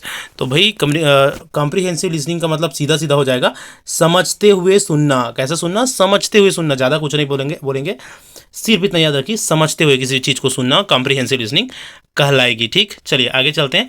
Informational listening. Informational listening, किसी भी चीज़ को कैसे सुनना, सूचना के लिए। Whenever anyone listen to learn something, जब भी कोई किसी चीज़ को सीखने के लिए सुनता है, किसी भी चीज़ को सीखने के लिए सुनना, ठीक है, इंफॉर्मेशनल लिसनिंग, ठीक है। आगे देखो, some examples of informational listening are listening to the news or watching a documentary or discussing a technical problem with the computer. Informational listening is less active than many other type of listening. कुछ example है informational listening का, यहाँ पर आप देखेंगे भाई, देखो कोई डॉक्यूमेंट्री सुन रहे हैं या देख रहे हैं, तो उस टाइम में जो सुन रहे हैं ना, किसी से कोई टेक्निकल प्रॉब्लम डिस्कस कर रहे हैं, ठीक है, और यहाँ पर और क्या चीज़ है, न्यूज़ वगैरह सुन रहे हैं, तो इस तरह का सुनना इंफॉर्मेशनल, सूचना के लिए, मतलब कुछ जानकारी के लिए सुनना, इंफॉर्मेशनल लिसनिंग कहलाएगा। अगला है क्रिटिकल लिसनिंग, समीक्षात्मक, ठीक है। इसको क्या बोलेंगे, when listeners have to evaluate a message and respond. हम सुन रहे हैं, ठीक है, हम सुन रहे हैं और हमको ना सुनकर उसको क्या करना पड़ेगा, इवैल्यूएट करना पड़ेगा, समीक्षा भी करना पड़ेगा, फीडबैक वगैरह देना पड़ेगा, रिस्पॉन्स करना पड़ेगा। तो इस तरह का लिसनिंग कहलाता है क्रिटिकल लिसनिंग, ठीक है, critical listening. One need to scrutinise मतलब समीक्षा करना what is said and play an active role because it usually require you to make a decision from a opinion solve a problem। मतलब अब देखो चार लोगों के बीच में बातें हो रही है, मान के चलो कोई मीटिंग हो रहा है, क्या हो रहा है, मीटिंग हो रहा है। अब मीटिंग में एक पर्सन बोल रहे हैं तो उसको सिर्फ सूचना के लिए, आप सुनने के लिए नहीं बैठे हो वहाँ पर, है ना, ऑडियंस नहीं हो। आपको उसकी बात को सुनकर कुछ अपना ओपिनियन भी देना पड़ेगा, अपना कुछ आइडिया भी बताना पड़ेगा। तो इस तरह का जो लिसनिंग होता है वो समीक्षात्मक या क्रिटिकल लिसनिंग होता है, ठीक है। आई होप कि आपको क्लियर हुआ होगा। चलिए अब हम चलेंगे role of listening in language development. Language development में, भाषा सीखने में या भाषा विकास की प्रक्रिया में लिसनिंग की क्या भूमिका है, सुनने की क्या भूमिका है, वो लिसनिंग के टाइप्स आपने समझ लिया, आई होप, ठीक है। तो भाई भाषा विकास में लिसनिंग का सबसे बड़ा या सबसे महत्वपूर्ण स्थान है, ठीक है, क्योंकि हमको पता है कि लिसनिंग क्या है, भाषा विकास का सबसे पहला चरण है। पहला चरण ही नहीं होगा तो फिर आगे कैसे बढ़ेंगे, ठीक है। Listening skills are the first in the development of linguistic skills, भाषा विकास में पहला कौशल, ठीक है। अगर यही नहीं होगा तो हम आगे नहीं सीख पाएंगे। Listening is the first stage of language, यही याद रखना, listening is the first stage. तो ये तो हो गया लिसनिंग स्किल, किस चीज़ में, भाषा के विकास में सुनने की भूमिका। दूसरा है फॉर प्रोनाउंसिएशन। अब भाई देखो, भाषा विकास करना है तो हमको प्रोनाउंसिएशन का ज्ञान होनी चाहिए। अच्छा, ये जो पहला वाला पॉइंट था ना लिसनिंग स्किल्स, वो है कि जो लिसनिंग स्किल्स होती है ना, उसमें हमको लिसनिंग स्किल्स हम में बढ़ती है ना, मतलब किसी भी चीज़ को सुनेंगे ना तो सुनने की जो क्षमता होती है हम में, है ना, श्रवण कौशल, वो भी बढ़ता है। हम किसी भी चीज़ को सुनकर समझने की क्षमता हम में अच्छे से आती है। तो दूसरा देखो, फॉर प्रोनाउंसिएशन, लिसनिंग स्किल क्यों आवश्यक है, प्रोनाउंसिएशन या उच्चारण के लिए आवश्यक है। किसी भी चीज़ को हम सुनेंगे तभी हम उसको अच्छे से उच्चारण कर पाएंगे, ठीक है। अब भाई, अब हम मान के चलो किसी भी शब्द को सुन ही नहीं रहे हैं तो उसका हमको उच्चारण करना कैसे आएगा। बच्चे हमसे कोई चीज़ सुनेंगे नहीं तो सीखेंगे कैसे। तो प्रोनाउंसिएशन हमारा गलत ही रहेगा, ठीक है। हम खुद से किसी भी चीज़ को पढ़ के बोल देंगे, ठीक है, तो वो प्रोनाउंसिएशन हमारा सही नहीं होगा। तो प्रोनाउंसिएशन, एक अच्छा उच्चारण के लिए सुनना जरूरी है, ठीक है। जैसे आप मेरे से सुन रहे हैं, मैं जो भी बोलूँगा, जो भी उच्चारण करूँगा, ठीक है, whatever I will pronounce, आप भी वैसे उच्चारण करना सीखेंगे। तो सुनना जरूरी है, किस चीज़ के लिए, एक अच्छे प्रोनाउंसिएशन के लिए। ग्रोथ एंड वोकेबलरी, अब शब्दावली का विकास के लिए भाई सुनना जरूरी है। जब आप किसी से कुछ चीज़ सुनते हैं ना, तो आप में ना क्या होती है, जो शब्दकोश है, वोकेबलरी स्किल्स बढ़ती है, ठीक है। और वोकेबलरी स्किल बढ़ेगी तभी तो हमारा लैंग्वेज डेवलपमेंट होगा ना, है कि नहीं। तो लैंग्वेज डेवलपमेंट के लिए लिसनिंग जरूरी है, ठीक है। चलिए आगे चलते हैं, टू ग्रैस्प अदर्स नॉलेज। अच्छा, दूसरों में कौन सा नॉलेज है उसको समझेंगे कैसे, हम सुनकर ही तो समझेंगे, कोई कुछ बोलेंगे तो सुनेंगे, और सुनेंगे नहीं तो समझेंगे कैसे। तो लिसनिंग स्किल्स ना इसलिए भी इंपॉर्टेंट है, सुनना इसलिए भी जरूरी है ताकि हम दूसरों के नॉलेज को ग्रैस्प कर सके, पकड़ सके, समझ सके, ठीक है। अगला देखो, नेक्स्ट है डिफरेंशिएशन ऑफ साउंड। जो भाषा है, सॉरी, तो जो ध्वनि है उसमें विभेदन कर पाना, डिफरेंशिएट कर पाना, ठीक है। Listening is the best means of differentiating sound. किसी भी साउंड में विभेदन, अलगाव, अलग कर पाने का सबसे अच्छा माध्यम है सुनना, ठीक है। उसके फिर क्या होता है, through this the child learn to distinguish between different types of sound. और इस सुनकर ही जो छोटे बच्चे होते हैं, अलग अलग साउंड के माध्यम से ही किसी भी चीज़ों में विभेदन या अलग कर पाता है किसी अलग अलग चीज़ों को, ठीक है। ठीक है, सुनने के कौशल के साथ साथ पढ़ने लिखने और पढ़ने के कौशल की भी विकास होती है, किसमें, लिसनिंग से, ठीक है। मतलब जो हम किसी भी चीज़ को सुनेंगे, सुनकर उसके साउंड वगैरह उन सब चीज़ से उनमें अंतर करना जानेंगे, और इससे क्या होगा, it develops his listening skill as well as reading, writing and speaking skills, ठीक है, reading, writing and reading skills, okay, ठीक है। चलिए हम चलते हैं अब अगले नेक्स्ट पॉइंट में, स्पीकिंग स्किल्स में। ये तो हो गया लिसनिंग स्किल्स, है ना। अभी हम क्या पढ़ रहे हैं, बेसिकली लैंग्वेज डेवलपमेंट में जो लिसनिंग है और स्पीकिंग है उसका क्या इंपॉर्टेंस है। लिसनिंग के तो इंपॉर्टेंस हमने देख लिया, अब हम देखेंगे स्पीकिंग की इंपॉर्टेंस। भाई देखो, कभी भी कोई भाषा सीखना है ना तो बोलना बहुत ज़रूरी है। सुनना तो ज़रूरी है ही, उसके बाद बोलना ज़रूरी है। सुन बस रहे हैं और बोलेंगे नहीं तो किसी भी भाषा को नहीं सीखा जा सकता, ठीक है। Speaking is an act of conversing और expressing one's thought and feeling. बोलना क्या है, किसी भी विचार को अभिव्यक्त करना ही हमारा बोलना कहलाता है। बोलने में क्या क्या शामिल होता है? Pronunciation, enunciation, clarity, pace and projection. ठीक है, उच्चारण हमारा अच्छा होना चाहिए, उच्चारण करने के तरीके होने चाहिए, क्लैरिटी होना चाहिए, हमारा पेस, गति मैटर करती है बोलने में। ठीक है, और प्रोजेक्शन हमारे किसी भी चीज़ को प्रेजेंट करने के तरीके मैटर करता है। एकदम स्लो बोलेंगे या एकदम ज़्यादा फास्ट बोलेंगे तो हमारे जो सुनने वाले हैं उसको नहीं समझ पा रहे। जैसा कि मैं भी बोल रहा हूँ, आई होप कि मैं एकदम ज़्यादा फास्ट नहीं बोल रहा हूँ, बिकॉज हमारे मैराथन क्लास है और मैराथन क्लास में बहुत सारे चैप्टर्स को कवर करना है, तो आई एम ट्राइंग कि एकदम ज़्यादा लंबा वीडियो ना हो। That is why I am speaking a little bit fast, थोड़ा सा फास्ट में चल रहा हूँ ताकि थोड़ा सा एकदम ज़्यादा टाइम ना लगे। बट आई होप कि इतना भी ज़्यादा फास्ट नहीं है कि मेरे जो सुनने वाले हैं मतलब आपको समझ में ना आए। तो जो गति है और मतलब पेस और प्रोजेक्शन मतलब उसको रखने के तरीके बहुत ज़्यादा मैटर करता है लिसनिंग में। चलिए अब हम चलेंगे लिसनिंग के टाइप्स में, मतलब टाइप्स ऑफ लिसनिंग में। तो जैसा सॉरी स्पीकिंग के टाइप्स में, है ना। तो जैसे हमने लिसनिंग के टाइप्स को जाना, वैसे ही स्पीकिंग के टाइप्स होते हैं। पहला स्पीकिंग हो गया इंटरैक्टिव स्पीकिंग। इंटरैक्टिव स्पीकिंग मतलब सहभागितापूर्ण अंतःक्रिया, ठीक है, या ऐसी बातचीत जिसमें पूरा डायरेक्ट इंटरेक्शन हो, ऐसे वाला बातचीत। ये कैसा होता है? देखो, interactive speaking situation include face to face conversation. सीधा सीधा बात है, जब हम सामने सामने से किसी से बात कर रहे हैं ना, तो वो उसको इंटरैक्टिव स्पीकिंग बोलेंगे भाई। ठीक है, फेस टू फेस कन्वर्सेशन हो जाता है interactive speaking. Conversations and telephone calls in which we alternate between listening and speaking. तो सीधा सीधा बात, जैसे कोई टेलीफोन में बात कर रहे हैं या किसी से सामने से बात कर रहे हैं, वैसा बात करना हो जाता है इंटरैक्टिव स्पीकिंग। ठीक है, in which we have a chance to ask for clarification, repetition on slower. अब ना जब हम सामने सामने से बात करते हैं, ठीक है, हमारा जो अभी हो रही है इंटरेक्शन वो या जो बातचीत वो इंटरैक्टिव स्पीकिंग नहीं है। ठीक है, इंटरैक्टिव स्पीकिंग जैसा लाइव क्लास होगा उसमें इंटरैक्टिव स्पीकिंग हो सकती है, जिसमें क्लैरिफिकेशन, रिपीटेशन और स्लोअर स्पीच के लिए बोला जा सकता है सामने वाले। चलिए, तो आई होप कि इंटरैक्टिव स्पीकिंग समझ में आया होगा। सहभागितापूर्ण मतलब फेस टू फेस बातचीत एक लाइन में। अगला है partially interactive speaking. Partially interactive speaking, आंशिक सहभागिता। Speaking situation can B public speech. जैसे एक बहुत बड़ा पब्लिक कॉन्सर्ट हो रहा है और वहाँ पर कोई बोल रहे हैं, बहुत सारे लोग नीचे से बैठकर जस्ट सुन ही रहे हैं सिर्फ, जो क्वेश्चन वगैरह नहीं पूछ रहे हैं ना।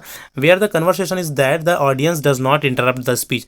और उसके बोलने को ऑडियंस सिर्फ सुनते जाएंगे, लेक्चर दे रहे हैं, सुन रहे हैं, कोई इंटरप्शन नहीं होगा उसमें। The speaker checks whether he is understood और not from the audience face. और बोलने वाला सिर्फ ऑडियंस के फेस से ही चेक करेंगे कि वो लोग सुन रहे हैं, समझ रहे हैं, नहीं समझ रहे हैं। ठीक है, तो इस तरह से इसको पार्शली इंटरैक्टिव बोलते हैं। पार्शली इंटरैक्टिव क्यों बोलते हैं, है ना? पार्शली इंटरैक्टिव क्यों, आंशिक क्यों? क्योंकि बीच में थोड़ा बहुत क्वेश्चंस, कोई एक क्वेश्चंस कर लेते हैं। ठीक है, ये इंटरेक्शन किसी से हाँ नहीं ये ऐसा हो जाता है कि नहीं, तो हाँ नहीं ये ऐसा हो जाता है ना कोई लेक्चर वगैरह में, तो ये हो गया partially interactive. Non interactive speaking, तीसरा टाइप क्या है? Non interactive speaking. Non interactive बोल दिया, सीधा सीधा कोई कनेक्शन नहीं, बोलने वाले और सुनने वाले में कोई कॉन्टेक्ट नहीं, थोड़ा भी नहीं। ठीक है, free speaking situation can be totally non interactive such as when recording speech for a radio broadcasting. सीधा सीधा और सिंपल सी हम अपना एग्जांपल देते हैं। अभी आप लोग सुन रहे हैं, सिर्फ कोई इंटरेक्शन नहीं है, सुन भी रहे हैं लेकिन कोई इंटरेक्शन नहीं है, तो इस तरह का जो बोलना होगा ना मेरा, वो नॉन इंटरैक्टिव स्पीकिंग सिचुएशन कहलाता है। ठीक है, चलिए अब अगला हम चलेंगे role of speaking in a language development. किस भाषा विकास में बोलने का महत्व, भाई बहुत ज़्यादा महत्व है। पहला, speaking skills. Speech skills in linguistic skills refer to students expressing their speech और आइडियाज़ टू अदर। मतलब सीधा सीधा क्या है, जो बोलना है वो क्या है, जैसे कि हमने पहले देखा, अपने विचार को अभिव्यक्त करना है, यही क्या कहलाता है, बोलना कहलाता है। ठीक है, तो बोलने का भाषा विकास में किस तरह से और कौन कौन सा महत्व है वो देखो। तो ये तो पहला हो गया कि भाई जब बोलेंगे तो भाषा विकास में बढ़ोतरी होगी, है ना, या जो हमारा लैंग्वेज डेवलपमेंट है वो होगा। तो इस तरह से जो स्पीकिंग स्किल्स में हमारी वृद्धि होती है, स्पीकिंग स्किल्स में क्या होती है, हमारी वृद्धि होती है, हमारा स्पीकिंग स्किल्स बढ़ता है और बोलने का शुरुआत होता है, सीधी सीधी बात। ठीक है, बोलने का शुरुआत करना ज़रूरी होता है स्पीकिंग सीखने के लिए या बोलने के लिए। दूसरा देखो, हेल्प्स इन अवॉइडिंग हेजिटेशन। देखो हम बेसिकली क्या हम देख रहे हैं, स्पीकिंग जो है ना, स्पीकिंग स्किल है, उसका लैंग्वेज सीखने में क्या महत्व है। भाई देखो, हम ना किसी भी चीज़ को बोलते हैं जब, तो हेजिटेशन दूर होता है हमारा, और जब हमारा हेजिटेशन दूर होता है तो फिर और अच्छे से बोलेंगे। फिर क्या होता है, उस भाषा में हम दक्ष हो जाते हैं। ठीक है, तो स्पीकिंग क्या है, हेजिटेशन को दूर करने और भाषा को सीखने में सहायक है। ठीक है, जब हम बोलेंगे तो हमारा हेजिटेशन दूर होगा और हम फिर उस लैंग्वेज को अच्छे से सीख लेते हैं। तो ये तो हो गया हेल्प्स इन अवॉइडिंग हेजिटेशन। तीसरा देखो, मेकिंग फ्लुएंट इन स्पीकिंग। भाई देखिए, स्पीकिंग जो स्किल है, भाषा में धारा प्रवाहिता या फ्लुएंसी लाने के लिए बहुत ही ज़्यादा इंपॉर्टेंट होते हैं। जब आप किसी भी सेंटेंस को बोलेंगे, whenever you will speak any of the languages, then only it's possible to have a nice fluency level. ठीक है, अगर आप किसी भी चीज़ को बोलेंगे ना, तभी आप में फ्लुएंसी लेवल आएगी। तो फ्लुएंसी लेवल, धारा प्रवाहिता के लिए बोलना, स्पीकिंग स्किल्स होना आप में ज़रूरी है। ठीक है, तो ये तो हो गया तीसरा पॉइंट, भाषा सीखने में बोलने का या स्पीकिंग स्किल का महत्व। किसमें, किस चीज़ के लिए महत्व होगा, फ्लुएंसी को बढ़ाने के लिए, मेकिंग फ्लुएंसी, है ना। फ्लुएंसी मतलब समझो, धारा अच्छे से बोलना, बिना रुके, बिना झिझके बोलना। ठीक है, how children use it as a tool, या जो लर्निंग और स्पीकिंग स्किल है उसको बच्चे अपने टूल के रूप में कैसे यूज़ करते हैं वो देखो। Children use a form of language to communicate their thoughts, needs, desire and express their feelings. Okay, उनके विचारों, ज़रूरतों को प्रोत्साहित करना चाहते हैं और भावनाओं को व्यक्त करने के लिए क्या करते हैं, स्पीकिंग कौशल का यूज़ करते हैं। ठीक है, और क्या है, समाज के साथ उनका संबंध, मतलब जो रिलेशन है सोसाइटी के साथ, उसके लिए भी बोलना जरूरी है कि नहीं। तो स्पीकिंग स्किल्स उसके लिए भी महत्वपूर्ण है। Children apply to words and sentence previously listen to at their place to communicate with other, दूसरों के साथ बोलने में और सब चीज़ों के लिए। तो भाई स्पीकिंग जो है ना, वो बहुत ही ज़्यादा ज़रूरी है, बिना बोले नहीं रहा जा सकता। जो ह्यूमन बींग्स है, जो समाज है, मानवीय समाज है, बिना बातचीत किए, बिना स्पीकिंग स्किल के कुछ नहीं हो सकता, कुछ डेवलपमेंट नहीं हो सकता। भाषा सीखना तो दूर की बात है, बिना स्पीकिंग स्किल्स के कुछ भी नहीं किया जा सकता। ठीक है, चलो, तो ये तो हो गए बेसिकली हमारा chapter number 3। Now we will move towards the chapter number 4, है ना। अब हम कहाँ चलेंगे, चैप्टर नंबर 4 में चलेंगे, which is role of grammar in learning a language. भाषा सीखने में ग्रामर का क्या महत्व है वो जानने वाले हैं। ठीक है, ओके, चलो चलते हैं फिर देखते हैं, है ना। सबसे पहले देखो ग्रामर क्या है। Grammar is a system of language. Grammar क्या है, लैंग्वेज का ही एक सिस्टम है। With the help of grammar, words are used, classified and structured together to form coherence, spoken और written communication. It provide a, देखो सीधी सीधी बात, जो ग्रामर है वो भाषा को अच्छा और सुसज्जित करने का, एक समृद्धि प्रदान करने का एक माध्यम है। किसी भी लैंग्वेज को ना समृद्ध लैंग्वेज बोला जाता है अगर वो ग्रामर सम्मत है तो। ठीक है, एक अच्छा ग्रामर का होना जरूरी होता है एक अच्छे लैंग्वेज कहलाने के लिए। ग्रामर बेसिकली होते हैं दो तरह के, एक तो होता है फॉर्मल ग्रामर और दूसरा होता है फंक्शनल ग्रामर। फॉर्मल ग्रामर को ही ट्रेडिशनल ग्रामर भी बोलते हैं। फॉर्मल ग्रामर को क्या बोलते हैं, ट्रेडिशनल ग्रामर भी बोलते हैं, है ना। और एक क्या है, फंक्शनल ग्रामर। ठीक है, चलिए देखते हैं। और फंक्शनल ग्रामर को ना इनफॉर्मल ग्रामर भी बोला जाता है, इनफॉर्मल ग्रामर, है ना। चलिए, ये फॉर्मल है ना। चलिए देखते हैं। Traditional grammar is the collection of prescriptive rules and concept. जो ट्रेडिशनल मतलब पुराने परंपरा रीति रिवाज के हिसाब से ग्रामर चलना, जिसमें रूल्स, रेगुलेशन, कॉन्सेप्ट ये सभी चीज़ें भरे पड़े हो। ठीक है, it also known as old and theoretical grammar. इसको ना पुराने या जो थ्योरी के बेस पर होने वाले ग्रामर भी बोलेंगे। ठीक है, promote memorisation of grammatical rules. ये क्या करता है, सीखने में ना मेमोराइजेशन, याद करने वाली जो परंपरा है ना, उसको ज़्यादा बढ़ावा देता है। कौन सा, फॉर्मल ग्रामर या ट्रेडिशनल ग्रामर। ठीक, और it ignores the behaviour side of language. व्यवहारवादी पक्ष को ना इग्नोर करता है। कौन, फॉर्मल ग्रामर। ठीक, अगला है फंक्शनल या इनफॉर्मल ग्रामर। ठीक है, ये देखो क्या होता है, the students are not required to memorise the rules and regulations और rules and definitions given in the grammar. बच्चों को ना याद करने की जरूरत नहीं पड़ती है, व्यवहारिकता पर जोर देते हैं, प्रैक्टिकल नॉलेज के ऊपर जोर देते हैं, थियोरिटिकल नॉलेज पर नहीं। कौन सा, फंक्शनल ग्रामर। आजकल के वर्तमान शैक्षणिक पद्धति में, वर्तमान शिक्षा में ना फंक्शनल ग्रामर वाले जो रूल्स है उसको फॉलो कराया जाता है, ट्रेडिशनल ग्रामर को नहीं। ठीक है, चलिए आगे हम देखते हैं aims and objectives of teaching English grammar. English grammar पढ़ाने की कौन कौन से उद्देश्य है। पहला, it helps to use the language proficiency. It helps to use the language proficiency. भाषा में दक्षता लाने के लिए ना ग्रामर का यूज महत्वपूर्ण होता है। Knowledge of the underlying rules of grammar is provided. ठीक है, मतलब जो बहुत सारे रूल्स, ग्रामर के रूल्स प्रोवाइड कराया जाता है एक ग्रामर के द्वारा, जो भाषा में यूजफुल होते हैं। To develop by students an understanding of the structure. भाषा की स्ट्रक्चर को समझने के लिए ग्रामर का बहुत ही ज़्यादा महत्व होता है। भाषा के स्ट्रक्चर की, कोई भी भाषा का स्ट्रक्चर बनावट कैसी है उसको समझ सकते हैं ग्रामर से, है कि नहीं। अगला है to enable learners to express their ideas logically and correctly in speech and writing. बोलने में और लिखने में अपने आइडियाज़ को, अपनी भी बातों को लॉजिकली और करेक्ट वे में लिखने के लिए ना ग्रामर की बहुत ही ज़्यादा इंपॉर्टेंस होता है। ग्रामेटिकली जो करेक्ट चीज़ें होती है, करेक्ट रिटर्न जो रिसोर्सेज होते हैं उसको बहुत ही अच्छा माना जाता है। ग्रामेटिकली जो करेक्ट रिसोर्सेज है रिटर्न फॉर्मेट में स्पेशली उसको, ठीक है। To teach grammar is a rule govern behaviour and not as mere rote learning. ग्रामर का एक और महत्व है, ठीक है, रटने से दूर, ग्रामेटिकली या चीज़ों को स्ट्रक्चरली समझना, ठीक है। To teach grammar is a rule govern behaviour and not as mere rote. Grammar को क्या करना, एक नियम से पढ़ना या तो किसी भी ऐसे बिहेवियर में लाके उस चीज़ को समझना, ठीक है, और उसको रटना नहीं। ये भी एक महत्व है ग्रामर का भाषा सीखने में। मतलब अब यहाँ पर रटना नहीं कहने का मतलब क्या है कि भाई ग्रामर के माध्यम से चीज़ों को बिहेवियर में लाओ, ग्रामर को बिहेवियर में लाओ, उसको रटो नहीं, ठीक है। To develop the mental ability, mental ability develop करने में भी किसका ग्रामर का महत्व है। भाषा के सही पैटर्न को जानने में, वैज्ञानिक दृष्टिकोण विकसित करने में, है ना, साइंटिफिक एटीट्यूड को डेवलप करने में, और भाषा की रचनात्मकता का विकास, मतलब to develop test for creativity, ठीक है। तो इस तरह से ये सब इंपॉर्टेंस है किसका,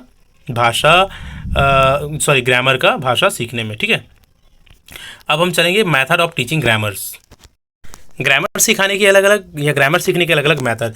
एक तो क्या ट्रेडिशनल मेथड, पुराने परंपराओं और रीति रिवाजों के माध्यम से ग्रामर सीखना, ठीक है, रूल्स एंड ये सारी चीज़ें सीखकर। दूसरा है इनफॉर्मल मेथड, जैसे कि हमने ऊपर देखा, जिसमें अनौपचारिकता या बिहेवियर में लाकर चीज़ों को सीखा जाता है, ठीक है।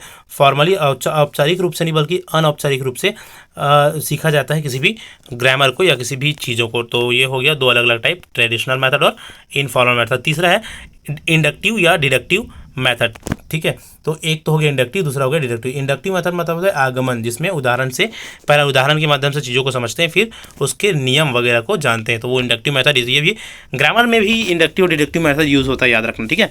ग्रामर सीखने के दो मेथड, एक तो हो गया इंडक्टिव, मतलब जिसको आगमन विधि बोलते हैं, पहले एग्जाम्पल फिर रूल्स। दूसरा हो जाता है डिडक्टिव, जिसको निगमन विधि बोलते हैं, पहले रूल्स फिर एग्जाम्पल। आप इतना बस याद रखना इंडक्टिव डिडक्टिव में, ठीक है। इंडक्टिव मतलब आगमन आएगा, इंडक्टिव आना, कहाँ से कहाँ आएगा, उदाहरण देकर नियम की ओर आएगा, और डिडक्टिव मतलब उदाहरण देकर नियम पहले बताकर उदाहरण की ओर जाएगा, ठीक है, डिडक्टिव। तो इसको आप इस तरह से याद रख सकते हैं, ठीक है। और एक हो गया इंसिडेंटल मेथड। इंसिडेंटल मतलब क्या होता है, this method is also known as correlation और रेफरेंस मेथड, ठीक है, of teaching. This method help students to correlate grammar with other related logical structures, ठीक है। Students gain a practical knowledge of grammar rules. तो ये भी एक तरह की मेथड हो गया ग्रामर सीखने का, इंसिडेंटल मेथड। तो तीन अलग अलग मेथड्स हो गए ग्रामर सीखने के। तो इस तरह से ग्रामर का इंपॉर्टेंस भाषा सीखने में हमने जाना। एक और लास्ट पॉइंट इसमें आप देखेंगे, importance of grammar in writing skills. Writing skill में ग्रामर का क्या महत्व है, तो स्पेलिंग वगैरह में बहुत ही ज़्यादा महत्व होता है ग्रामर का। हमारी ग्रामर सही ना तो हमारा स्पेलिंग वगैरह और उच्चारण सब सही रहेगा। दूसरा है expression of feelings, emotion and frustration. देखो भाई, ग्रामर का अगर आपको अच्छा खासा नॉलेज है ना, तभी आप अपने राइटिंग में लिखने में अपने इमोशन को, फीलिंग को, फ्रस्ट्रेशन को शो कर पाओगे, है ना, क्योंकि उसके सिंटेक्स, रूल्स, रेगुलेशन, उनके जो साइन वगैरह है, ठीक है, इमोशनल साइन, वो सबको आप जान पाओगे, तभी क्या होगा, अच्छे से आप उसको कर पाएंगे। उसके बाद है ग्रामर में सही पकड़ शुद्ध संदेश पहुंचाने में सहायक है। ग्रामर में हमको सही पकड़ है तभी हम अपने सेंटेंस को इतना अच्छे से परफेक्टली रख पाएंगे कि तक जो भी बोलना चाह रहे हैं ना, वो पढ़ने वाले या सुनने वाले के ऊपर या उस तक पहुंच सके अच्छे से। तो इस तरह से ग्रामर राइटिंग में बहुत ही ज़्यादा इंपॉर्टेंट रोल अदा करता है। अगर हमारा ग्रामर अच्छा है तो हमारा राइटिंग भी बहुत ही ज़्यादा और इफेक्टिव होगा। चलिए अगला चैप्टर को पढ़ते हैं, चैप्टर नंबर 5 को। चैप्टर नंबर 5 जो कि है challenges of teaching language in a diverse classroom. देखिए अलग अलग जो बैकग्राउंड वाले क्लासरूम्स होते हैं, अलग अलग जो जिसको हम डाइवर्स क्लासरूम के नाम से जानते हैं, जहाँ पर बहुत तरह के अलग अलग तरह के बच्चे हमको देखने को मिलती है, वैसे क्लास में जो इंग्लिश पढ़ाना या लैंग्वेज पढ़ाना कितना चैलेंजिंग हो सकता है, ये बेसिकली मेन कॉन्सेप्ट है इस चैप्टर का।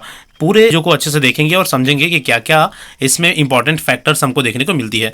देखो सबसे पहले हम बात करेंगे जो जितने भी मेजर चैलेंजेस हैं उनको एक बार देख लेते हैं लाइन से कि कौन कौन से मेजर चैलेंजेस हमको देखने को मिलती है एक डाइवर्स क्लास में, मतलब विविधतापूर्ण कक्षा, ऐसे कक्षा जहाँ पर कई तरह के बैकग्राउंड वाले बच्चे हैं, है ना, मतलब वीक बच्चे भी है, स्ट्रांग बच्चे भी है, ठीक है, अलग अलग लैंग्वेज बोलने वाले भी बच्चे हैं, अलग अलग बहुत गरीब फैमिली बैकग्राउंड से आने वाले बच्चे हैं या रिच बैकग्राउंड से आने वाले बच्चे हैं, ठीक है, अलग अलग तरह के बैकग्राउंड से आने वाले बच्चे हैं, उसी को बोला जाता है डाइवर्स क्लासरूम। ठीक है, देखिए कौन कौन से यहाँ पर समस्या होती है। The major challenges in English classroom. पहला, ओवर क्राउडेड क्लासरूम। सबसे पहली चैलेंज ये देखा जाता है कि यूजुअली जो क्लासरूम होते हैं वो ओवर क्राउडेड होती है, स्पेशली अगर हम बात करें किसी गवर्नमेंट स्कूल वगैरह का। ठीक है, बहुत सारे बच्चे होते हैं और उनको एक साथ अच्छे से इफेक्टिवली पढ़ा पाना पॉसिबल नहीं हो पाता। दूसरा है क्लासरूम का कंडीशन। क्लासरूम के कंडीशंस ना एकदम ज़्यादा अच्छे या अभी वर्तमान परिदृश्य में जैसे क्लासरूम होनी चाहिए वैसे क्लासरूम नहीं मिल पाते टीचर्स को, जो कि एक चैलेंजिंग होती है इंग्लिश पढ़ाने में। लैक ऑफ फैसिलिटीज़, सुविधाओं का अभाव। सुविधाओं का अभाव ठीक है, लेकिन ये भी एक तरह का चैलेंज है इंग्लिश क्लासरूम में। बहुत सारे ऐसे मॉडर्न फैसिलिटीज़ है जो होनी चाहिए इंग्लिश पढ़ाने के लिए, जो कि अनअवेलेबल हो जाता है। चौथा देखिए, लैक ऑफ ट्रेंड टीचर्स। देखिए प्रशिक्षित शिक्षकों का अभाव, लेकिन हालांकि अब अभी के समय में वर्तमान परिदृश्य में ये थोड़ा सा कम देखने को मिला, क्योंकि अब ज़्यादातर प्रशिक्षित शिक्षक मिल रहे हैं स्कूलों को, लेकिन फिर भी बहुत सारे जगहों में प्रशिक्षित शिक्षकों का अभाव पाया जाता है, जो कि इंग्लिश पढ़ाने में एक तरह का चैलेंज हो जाता है। पुराना शिक्षण तरीका मतलब outdated method of teaching. Outdated मतलब ऐसे मेथड से टीचिंग कराना इंग्लिश को जो पुराने हो चुके हैं, जिसमें पहले के बच्चे इसको सीखते थे, लेकिन आजकल के जो बच्चे हैं जो मॉडर्न टेक्नोलॉजीज़ के साथ पैदा हुए हुए बच्चे हैं, उन लोग इन टेक्नोलॉजीज़ के साथ नहीं सामंजस्य स्थापित कर पाते। तो ये भी एक थोड़ा सा चैलेंजिंग हो जाता है इंग्लिश के क्लासरूम में। अगला देखिए टेक्स्ट बुक। टेक्स्ट बुक जो है वो भी चैलेंजिंग है, क्योंकि स्टूडेंट ओरिएंटेड टेक्स्ट बुक की ज़रूरत पड़ती है। ठीक है, ऐसा टेक्स्ट बुक चाहिए जो सीखने में हेल्पफुल कर सके, जो कि थोड़ा सा नहीं मिल पाता या इसकी कमी देखने को मिलती है। Exam oriented education. परीक्षा केंद्रित शिक्षा प्रणाली जो हमारी है वर्तमान शिक्षा प्रणाली, वो भी एक बड़ी चैलेंज है इंग्लिश सीखने में या तो इंग्लिश के क्लास में, क्योंकि ऐसे क्लासरूम में बच्चों की जो नीड होती है, बच्चों की ज़रूरत होती है, उसके हिसाब से स्टडी नहीं हो पाता। ठीक है, अगला देखेंगे हम स्कूल एनवायरनमेंट। स्कूल एनवायरनमेंट भी बहुत ही बड़ी एक मेजर रोल अदा करती है किसमें, किसी भी लैंग्वेज को सिखाने में। स्कूल का एनवायरनमेंट ऐसा होना चाहिए जो उस लैंग्वेज को सीखने में मोटिवेट करे। ठीक है, जिनसे बच्चे उस लैंग्वेज के प्रति क्या हो सके, इंटरेस्ट ले सके। लर्नर्स एबिलिटी, सीखने वालों की क्षमता, ये भी एक बहुत ही बड़ा चैलेंज है किसमें, किसी भी लैंग्वेज को सिखाने में। Lack of practice and lack of study material. ठीक है, तो ये कुछ चैलेंजेस हो गए इंग्लिश के क्लासरूम में। ठीक है, इंग्लिश पढ़ाने के दरमियान। अब हम इन सारी चीज़ों को वन बाय वन डिस्कस करेंगे। ठीक है, और देखेंगे कि सभी चीज़ें किस तरह से इफेक्टिव है एक लैंग्वेज लर्निंग के क्लासरूम में, और इस किस तरह से अपना प्रभाव डालते हैं। सबसे पहले देखो ओवर क्राउडेड क्लासरूम। चलिए सबसे पहले बात करते हैं ओवर क्राउडेड क्लासरूम का। देखिए क्लासरूम में अगर हम एक मानक बच्चों की उपस्थिति देखें तो 30:1 और 35:1 होता है ना। 30:1 कहाँ, प्राइमरी सेक्शन में, और 35:1 कहाँ, मिडिल सेक्शंस में। लेकिन अक्सर हमको देखने को मिलती है कि इनसे ज़्यादा, कहीं ज़्यादा बच्चे एक क्लासरूम में रहते हैं, और जिसके कारण से टीचर्स को उन सभी को मैनेज कर एक इफेक्टिव टीचिंग करा पाना पॉसिबल नहीं हो पाता। ठीक है, तो ये एक चैलेंज बन जाती है टीचर्स के लिए, स्पेशली अगर हम बात करें लैंग्वेज टीचिंग में या इंग्लिश टीचिंग में। तो ठीक, all the learners don't come from the same social linguistic and socio culture background. जितने भी बच्चे होते हैं ना क्लास में, सबके सब सेम सोशियो सामाजिक भाषा परिवार से नहीं आते, है ना। सब अलग अलग कल्चर या अलग अलग बैकग्राउंड से आते हैं, इस कारण से उनको सिखाना भी थोड़ा सा क्या होता है, दिक्कत हो जाता है। तो अगले पॉइंट में जो कि है स्कूल एनवायरनमेंट या स्कूल का पर्यावरण। देखिए टीचिंग लर्निंग का जो प्रोसेस है उसमें स्कूल का एनवायरनमेंट बहुत ही ज़्यादा महत्वपूर्ण स्थान रखता है।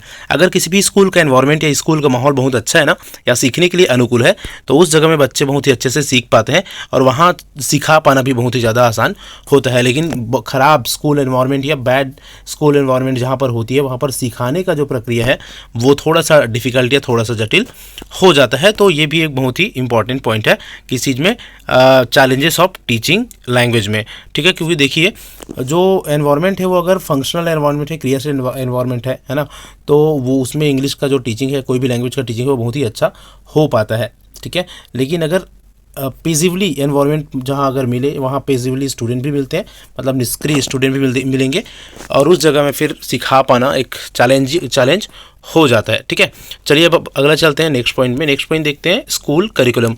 जो स्कूल का करिकुलम है, स्कूल का जो पाठ्यक्रम है, वो भी एक बहुत ही बड़ा चैलेंज हो जाता है लैंग्वेज टीचिंग में, क्योंकि जो हम अक्सर जो भी करिकुलम देखते हैं ना, जो भी पाठ्यक्रम देखते हैं, वो ना टेक्स्ट ओरिएंटेड होता है, जो पुस्तक केंद्रित होता है, बाल केंद्रित नहीं होता। तो किसी भी जो करिकुलम को या पाठ्यक्रम को बाल केंद्रित होना जरूरी है, चाइल्ड सेंटर्ड, ये पॉइंट अब याद रखेंगे।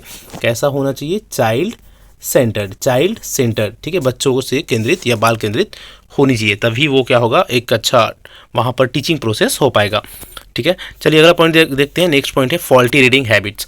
बहुत सारे ऐसे रीडिंग हैबिट्स है जिसको गलत पाठन बोलते हैं, फॉल्टी रीडिंग हैबिट्स, जो ना टीचिंग या पढ़ाने में या स्पेशली लैंग्वेज पढ़ाने में बाधा उत्पन्न करता है। ठीक है, यहाँ पर कौन कौन सी फॉल्टी रीडिंग हैबिट्स है? देखिए, पुटिंग फिंगर्स, बहुत सारे बच्चे ना फिंगर रख रख कर पढ़ते हैं, ठीक है, और इसके कारण से क्या होता है, ये उनके कंसंट्रेशन में बाधा होता है, याद रखिएगा। ठीक है, ऐसे फिंगर रख रख के वर्ड्स में पढ़ना क्या होता है, उनके कंसंट्रेशन में एक तरह से बाधा होता है। और दूसरा है some children move backwards rather than going forward and many times they read in low murmuring. कई बच्चे ना धीरे धीरे पढ़ते हैं, और वो धीरे धीरे पढ़ना भी लैंग्वेज पढ़ाने में बाधक है। अगर लैंग्वेज को अच्छे से सीखना है ना, तो जोर से पढ़ना पड़ेगा, प्योर उच्चारण के साथ पढ़ना पड़ेगा, जो प्रोनाउंसिएशन है उसके साथ पढ़ना पड़ेगा, वो क्लियर। ठीक है, जोर से पढ़ेंगे ना तो क्या होगा, जो हमारा जो प्रोनाउंसिएशन है वो, या जो बच्चों का प्रोनाउंसिएशन है, उच्चारण है, वो सुधरेगा। धीरे धीरे पढ़ेंगे तो उच्चारण संबंधी जो समस्या है वो कभी नहीं सुधर पाएगा। इस कारण से जो फॉल्टी रीडिंग हैबिट्स है वो भी लैंग्वेज टीचिंग में एक बाधा है। लैक ऑफ प्रैक्टिस, देखो प्रैक्टिस की कमी ना कहीं भी हो, वो एक बाधा है सिखा पाने में। ठीक है, तो लैक ऑफ प्रैक्टिस भी हो गया एक तरह से चैलेंज, किसमें? लैंग्वेज टीचिंग में। अगला देखो, एग्जाम ओरिएंटेड कंटेंट। अभी जैसे हमने पढ़ा बुक ओरिएंटेड, वैसी एक और समस्या आ गया एग्जाम ओरिएंटेड। अगर कंटेंट या पाठ्यक्रम एग्जाम ओरिएंटेड है, परीक्षा केंद्रित है, तो भी ये भी एक चैलेंज हो जाता है लैंग्वेज सिखा पाने में, क्योंकि जो करिकुलम है, जो कंटेंट है, वो ऐसा हो जो किसी भी भाषा को सिखा पाने के अनुकूल हो, तो वो चीज़ को बहुत अच्छे से सिखाया जा सकता है। लेकिन एग्ज़ाम के लिए बच्चों को तैयार करने के लिए कंटेंट तैयार किया गया है, तो उसमें सिखा पाना थोड़ा सा डिफिकल्ट होता है। अगला देखो, लर्नर्स एबिलिटी, बच्चों की क्षमता। निश्चित ही एक बहुत ही महत्वपूर्ण पॉइंट है ये, और ये भी एक चैलेंज हो जाता है लैंग्वेज सिखा पाने में। क्लासरूम में बहुत ही अलग अलग क्षमता वाले बच्चे होते हैं, और उन सारे बच्चों की जो चीज़ें हैं, उन सारे बच्चों ने सामंजस्य स्थापित कर पाना एक चैलेंज होता है टीचर के लिए।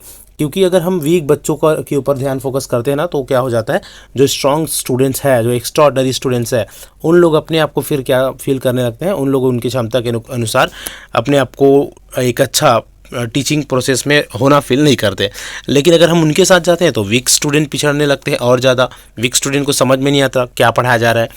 तो जिस ऐसे क्लास जहाँ पर ना अलग अलग एबिलिटी वाले बच्चे हैं, वो क्लास एक चैलेंजिंग क्लास होता है, क्योंकि आप थोड़ा सा अच्छे बच्चों के ऊपर फोकस करोगे तो जो वीक बच्चे हैं वो पिछड़ जाएंगे, या स्लो लर्नर्स है वो पिछड़ जाएंगे, और स्लो लर्नर्स पे फोकस करते हैं तो स्ट्रांग बच्चे हैं वो थोड़ा सा दिक्कत में आ जाते हैं, क्योंकि वो चीज़ों को ऑलरेडी जानते रहते हैं, उसको बार बार पढ़ा रहे हो, तो ये दिक्कत हो जाती है, एक चैलेंज होता है लैंग्वेज टीचिंग में। Lack of study materials, usually देखा जाता है कि लैक मीन्स होता है अभाव, कमी, अच्छी स्टडी मटेरियल्स की कमी भी क्या हो जाता है, टीचरों के लिए एक चैलेंज हो जाता है लैंग्वेज सिखा पाने में। ठीक, चलिए, तो ये तो हो गया कुछ चैलेंजेस। अब हम इस चैप्टर में और बात कर लेते हैं कुछ लर्निंग डिसेबिलिटीज़ या लर्निंग डिसऑर्डर्स के। लर्निंग डिसऑर्डर्स मतलब होते हैं सीखने में अक्षमता। आपको पता है कि एग्जाम में ना बहुत सारे लर्निंग जो डिसऑर्डर्स है वो आते रहते हैं और पूछे जाते हैं अक्सर। ठीक है, तो मेन को हम देखेंगे और फटाफट देखेंगे। पहला है डिसलेक्सिया, आप सबको पता है, पठन संबंधी अक्षमता, लर्निंग डिसेबिलिटी इन रीडिंग। ठीक है, ऐसे बच्चे ना अच्छे से पढ़ नहीं पाते किसी भी चीज़ को या लिखी हुई चीज़ों को, इसको क्या बोलेंगे, डिसलेक्सिया या पठन संबंधी अक्षमता। ठीक है, दूसरा है डिसकैल्कुलिया, ये नाम से ही क्लियर है। डिसकैल्कुलिया मीन्स होता है गणितीय संबंधी अक्षमता, उसमें उन लोगों में ना काउंट करने की क्षमता नहीं होती है। ठीक है, काउंटिंग से रिलेटेड चीज़ें और गणितीय संक्रियाएं कर पाने की क्षमता उसमें नहीं होती है। ठीक, they suffers the difficulties with sequencing, memorising and organisation, चीज़ों को मेमोराइज कर पाना, ऑर्गेनाइज कर पाना उन लोग नहीं कर पाते। ठीक, डिसग्राफिया है, डिसग्राफिया, अच्छा ये डिसग्राफिया है ना, डिसग्राफिया मतलब लिखने से संबंधित, राइटिंग से संबंधित समस्या, डिसग्राफिया, किसी भी वर्ड्स को अच्छे से नहीं लिख पाते। ठीक है, तो ये हो गया डिसग्राफिया। अगला देखिए डिस्प्रेजिया, डिस्प्रेजिया मीन्स होता है शारीरिक अक्षमता, डिस्प्रेजिया, उसमें जो बच्चे हैं वो बहुत सारे शारीरिक काम को नहीं कर पाते। This types of difficulties refer to the problem with movement and coordination in cutting. देखो उन लोगों का जो कोऑर्डिनेशन है, शारीरिक कोऑर्डिनेशन, सामंजस्य स्थापित नहीं हो पाता। किसी भी चीज़ को काटते समय, लिखते समय या कोई भी ग्रॉस मोटर से संबंधित काम करते समय, जैसे दौड़ना हो गया, जंप करना हो गया, उन लोगों से नहीं अच्छे से नहीं हो पाता। ठीक है, मतलब उन लोग का ध्यान शारीरिक इन चीज़ों में नहीं लग पाता अच्छे से, मतलब सेंट्रलाइज नहीं कर पाते अपने माइंड को। यह हो जाता है डिस्प्रेक्सिया। ठीक है, इसको याद रखना। डिस्प्रेक्सिया है और एक होता है डिस्फेजिया, अलग होता है ना, उसको हम देखेंगे। ये डिस्प्रेक्सिया है। डिस्प्रेक्सिया मतलब शारीरिक अक्षमता, दोनों में कन्फ्यूज़न होती है। ये क्या है? डिस्प्रेक्सिया। ठीक है, ये डिस्फेजिया है और ये डिस्प्रेक्सिया है। ठीक है, अफेजिया या डिस्फेजिया कहलाती है बोलने में अक्षमता। या इन ऐसे बच्चों को ना कम्युनिकेशन लर्निंग डिसेबिलिटीज़ होते हैं, अच्छे से उन लोग अपने भी जो भी विचार है उसको कम्युनिकेट नहीं कर पाते या बोल नहीं पाते। ठीक है, अगला है auditory processing disorder.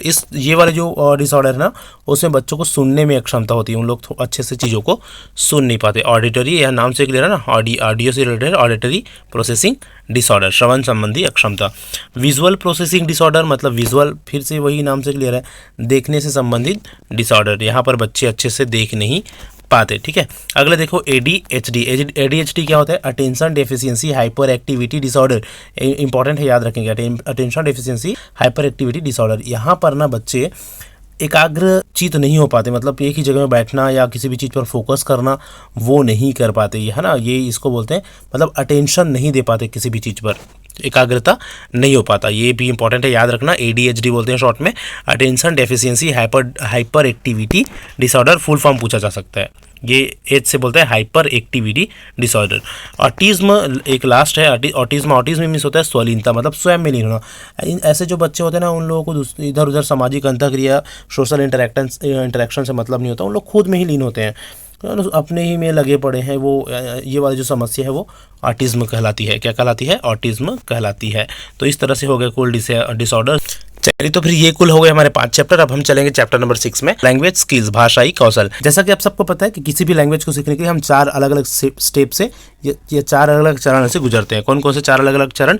Listening, speaking, reading और राइटिंग। ये 4 अलग अलग चरण से हम किसी भी लैंग्वेज को सीखते हैं। किसी भी लैंग्वेज को पहले सुनते हैं, फिर बोलते हैं, फिर पढ़ते हैं, फिर लिखना सीखते हैं। ठीक है, चलिए एक एक करके देखते हैं। तो लिसनिंग और स्पीकिंग जो है, मतलब सुनना और बोलना, वो दोनों ना रिसेप्टिव स्किल्स है। इसको इनपुट स्किल भी बोलते हैं। क्यों ऐसा बोलते हैं? रिसेप्टिव मतलब रिसीव करना मतलब प्राप्त करना। जब भी हम कुछ सुन रहे होते हैं या कुछ पढ़ रहे होते हैं ना, तो हम ना कुछ अपने अंदर ग्रहण कर रहे होते हैं, रिसीव करते हैं, इस कारण से इनको रिसेप्टिव स्किल बोलते हैं। और इसी तरह से बोलना और लिखना, स्पीकिंग और राइटिंग, ये दोनों क्या प्रोडक्टिव है, कुछ प्रोड्यूस करते हैं। जब बोल रहे हैं तो आवाज़ प्रोड्यूस कर रहे हैं, लिख रहे हैं तो भी कुछ अपने विचार को प्रोड्यूस कर रहे हैं, है ना। ये इसको एक एक्टिव और आउटपुट स्किल, और ये क्या है? Input skill. और ये है प्रोडक्टिव। ये है दोनों रिसेप्टिव। पहला और तीसरा रिसेप्टिव है, दूसरा और चौथा क्या है? प्रोडक्टिव है। ठीक है, चलिए अगला चलते हैं हम। तो इस चैप्टर में हम फिर बेसिकली क्या क्या पढ़ेंगे? लिसनिंग के टाइप्स पढ़ेंगे, स्पीकिंग सिचुएशन पढ़ेंगे। जो 4 हमने लैंग्वेज स्किल देखा ना, उन चारों के बारे में थोड़ा थोड़ा देख लेते हैं। पहला चलो देखते हैं लिसनिंग स्किल के बारे में। तो लिसनिंग स्किल मतलब जैसे कि मैंने पहले बताया, लिसनिंग स्किल ना 5 अलग अलग स्टेज से होकर गुजरती है। ये याद रखना, ये एक एक्टिव प्रोसेस है। लिसनिंग स्किल क्या है? एक एक्टिव प्रोसेस है। इसमें रिसीविंग होता है सबसे पहले, कोई चीज़ रिसीव करते हैं, फिर अंडरस्टैंडिंग, उसको समझते हैं, उसको इवैल्यूएट करते हैं, निष्कर्ष निकालते हैं, उसको रिमेंबर मतलब याद करते हैं, और रिस्पॉन्डिंग। ये याद रखना 5 स्टेज होता है लिसनिंग स्किल्स में। ठीक है, receiving, understanding, evaluating, remembering and responding. अगला देखो लिसनिंग सिचुएशंस, हमने पहले ही पढ़ा है पहले के चैप्टर्स में। अलग अलग लिसनिंग सिचुएशंस होती है। एक हो गए इंटरेक्टिव लिसनिंग सिचुएशन, मतलब जिसको एक्टिव लिसनिंग भी बोलते हैं। इसमें इसको पूर्ण सहभागिता वाले लिसनिंग भी बोलते हैं, है ना, जैसा टेलीफोन वगैरह हम बात कर रहे हैं, या फेस टू फेस जो कन्वर्सेशन होती है जिसमें सवाल जवाब होते रहते हैं। दूसरा है पैसिव लिसनिंग। ये देखो, इसको याद रखना, इसको एक्टिव लिसनिंग बोलते हैं, इसको पैसिव लिसनिंग बोलते हैं। नॉन इंटरेक्टिव को पैसिव लिसनिंग बोलते हैं। क्यों? क्योंकि इसमें सिर्फ ना बोलने वाला है वो ज़्यादातर बोलता है, सुनने वाले उसका ज़्यादा जवाब या सवाल नहीं देते। जैसे टीवी वगैरह में कुछ देख रहे हैं, लेक्चर सुन रहे हैं, रेडियो सुन रहे हैं, तो पैसिव लिसनिंग। सुनने वाला क्या होता है? निष्क्रिय होता है इसमें। ठीक है, तीसरा है, चलो देखते हैं अगला स्पीकिंग स्किल के बारे में। तो स्पीकिंग स्किल मतलब बोलना, है ना, बोलने का कौशल। ये इसके भी प्रकार देख लो। इंटरेक्टिव स्पीकिंग मतलब फेस टू फेस बोलना, ठीक है। दूसरा पार्शली स्पीकिंग, मतलब आंशिक रूप से कुछ बोल रहे हैं तो सामने वाला कुछ उसका जवाब देगा या नहीं देगा, ये सब भी हो गया पार्शली स्पीकिंग। तीसरा हो गया नॉन इंटरेक्टिव स्पीकिंग, जिसमें बोलने वाला तो वो सिर्फ बोलेगा, उसका कोई सी तरह से कोई रिस्पॉन्ड या कोई जवाब या कोई क्वेश्चन उनको नहीं मिलेगा। सुनने वाला सिर्फ बिल्कुल क्या होगा, उससे बिल्कुल भी सामना नहीं होगा। नॉन इंटरेक्टिव स्पीकिंग बोलते हैं। सुनना और बोलने वाला जो प्रकार है ना वो लगभग सेम है नहीं। अगला देख लो टाइप ऑफ रीडिंग, पढ़ने के प्रकार, बहुत इंपॉर्टेंट है, याद रखिएगा पढ़ने के प्रकार। पहला हो गया साइलेंट रीडिंग। साइलेंट रीडिंग मतलब होता है मौन पठन। Reading in actual life is most silent reading enables the learners to comprehend the meaning. जैसे न्यूज़पेपर वगैरह पढ़ते हैं, चुपचाप पढ़ते हैं ना किसी भी चीज़ को, मतलब बेसिक उसके कॉन्सेप्ट को ग्रहण करते हुए पढ़ते जा रहे हैं, वो क्या कहलाता है, साइलेंट रीडिंग कहलाता है। ठीक है। दूसरा है लाउड रीडिंग, जोर जोर से पढ़ना, जिससे प्रोनाउंसिएशन स्ट्रांग होता है लाउड रीडिंग से। ठीक है। जैसे प्रोनाउंसिएशन सीखना है, बोलना सीखना है तो जोर जोर से पढ़ना होता है, लाउड रीडिंग। अब आ जाते हैं इंटेंसिव रीडिंग और एक्सटेंसिव रीडिंग। ये बहुत ही इंपॉर्टेंट है, इसको अच्छे से समझिए आप। ठीक है। इंटेंसिव मतलब होता है गहन, गहराई के साथ पढ़ना, गहन अध्ययन। ठीक है। जैसे कोई ग्रामर पढ़ रहे हो, नॉलेज के लिए कोई चीज़ पढ़ रहे हो, स्कूल में पढ़ रहे हो, इसको स्कैनिंग करना भी बोलते हैं। इंटेंसिव रीडिंग मतलब गहराई के साथ पढ़ना को स्कैनिंग करना भी बोलते हैं। ठीक है। इस चीज़ को याद रखेंगे। अब इंटेंसिव रीडिंग मतलब गहराई, गहनता के साथ पढ़ना। उदाहरण क्या है इसका, जैसे स्कूल में कोई बुक वगैरह पढ़ रहे हो, नॉलेज के लिए कोई चीज़ पढ़ रहे हो तो गहराई के साथ अच्छे से पढ़ेंगे ना, ग्रामर वगैरह पढ़ रहे हो तो, है ना। उसके बाद होता है एक्सटेंसिव रीडिंग, मतलब विस्तृत या व्यापक। विस्तृत या व्यापक मतलब ये विस्तृत या व्यापक हालांकि लिखा है, लेकिन इसका मतलब ये है कि सिर्फ ऊपरी सामान्य नॉलेज के लिए इसको पढ़ा जाता है। जैसे कोई स्टोरी बुक पढ़ रहे हो, न्यूज़पेपर पढ़ रहे हो, आर्टिकल पढ़ रहे हो या कोई दूसरा चीज़ पढ़ रहे हो तो वो क्या कहलाता है, एक्सटेंसिव। बाहरी चीज़ों को सरसरी तौर पर पढ़ना। ठीक है। इसी कारण से इसको स्कीमिंग भी बोलते हैं। क्या बोलते हैं इसको, स्कीमिंग भी बोलते हैं। इंटेंसिव रीडिंग मतलब स्कैनिंग और एक्सटेंसिव रीडिंग मतलब स्कीमिंग, दोनों याद रखना। न्यूज़पेपर पढ़ना, आर्टिकल पढ़ना, ये सब किस चीज़ के उदाहरण है, स्कीमिंग के उदाहरण है। ठीक है। चलिए अगला हम चल लेते हैं टाइप ऑफ राइटिंग, राइटिंग के टाइप्स में। तो राइटिंग के कौन कौन से प्रकार है, एक तो हो गया एक्सपोजिटरी मतलब प्रदर्शनकारी लेखन। एक्सपोजिटरी राइटिंग मतलब प्रदर्शनकारी या प्रदर्शनात्मक लेखन। इसमें जो राइटर होते हैं ना वो क्या करते हैं, किसी भी टॉपिक में अपना व्यक्तिगत विचार दिए बिना, ठीक है, without voicing their personal opinion, वो जो भी चीज़ें हैं ना उसको जस्ट का तस मतलब जैसे कि तैसा उसको लिखने का, ये एक्सप्लेन करने का कोशिश, सिर्फ एक्सप्लेन करेगा लेकिन अपना कोई विचार उसमें नहीं डालते, जो भी लिखा है मतलब उसका एक्सप्लेन कर देते। तो एक्सपोजिटरी लेखन या एक्सपोजिटरी राइटिंग कहलाती है। दूसरा देखो डिस्क्रिप्टिव राइटिंग। डिस्क्रिप्टिव मतलब वर्णन करना, सीधा सीधा वर्णन करेगा इसमें या डिस्क्राइब करेगा, है ना। The main person is to describe. It is a style of writing that focus on describing a character, an event और प्लेस। मतलब कोई भी जगह हो गया, कोई दुर्घटना हो गया या कोई चीज़ हो गया, कोई कैरेक्टर है, उसके बारे में डिस्क्राइब करना है ना, उसके बारे में बताना है, वर्णन करना है। तो अगर इस तरह का कोई लेखन कार्य हुआ है तो उसको डिस्क्रिप्टिव राइटिंग बोलते हैं। उसके बाद आगे देखिए पर्स्यूसिव राइटिंग। पर्स्यूसिव राइटिंग में क्या होता है, ये ना एक्सपोजिटरी के बिल्कुल उल्टा है। एक्सपोजिटरी में क्या हुआ था, कोई भी पॉइंट या कोई भी टॉपिक में ना जो बात बोला गया उसको वैसे ही एक्सप्लेन किया जाता है, उसमें कोई भी किसी को सेटिस्फाइड करने के लिए अपना विचार नहीं रखे जाते हैं। लेकिन जो राइटर है ना वो जब अपना विचार भी प्रस्तुत करेगा, अपना भी ओपिनियन रखेगा किसी भी चीज़ को सेटिस्फाइड करने के लिए, किसी भी चीज़ को समझाने के लिए ना, या पढ़ने वालों को क्या करने के लिए, उनको कन्विंस करने के लिए।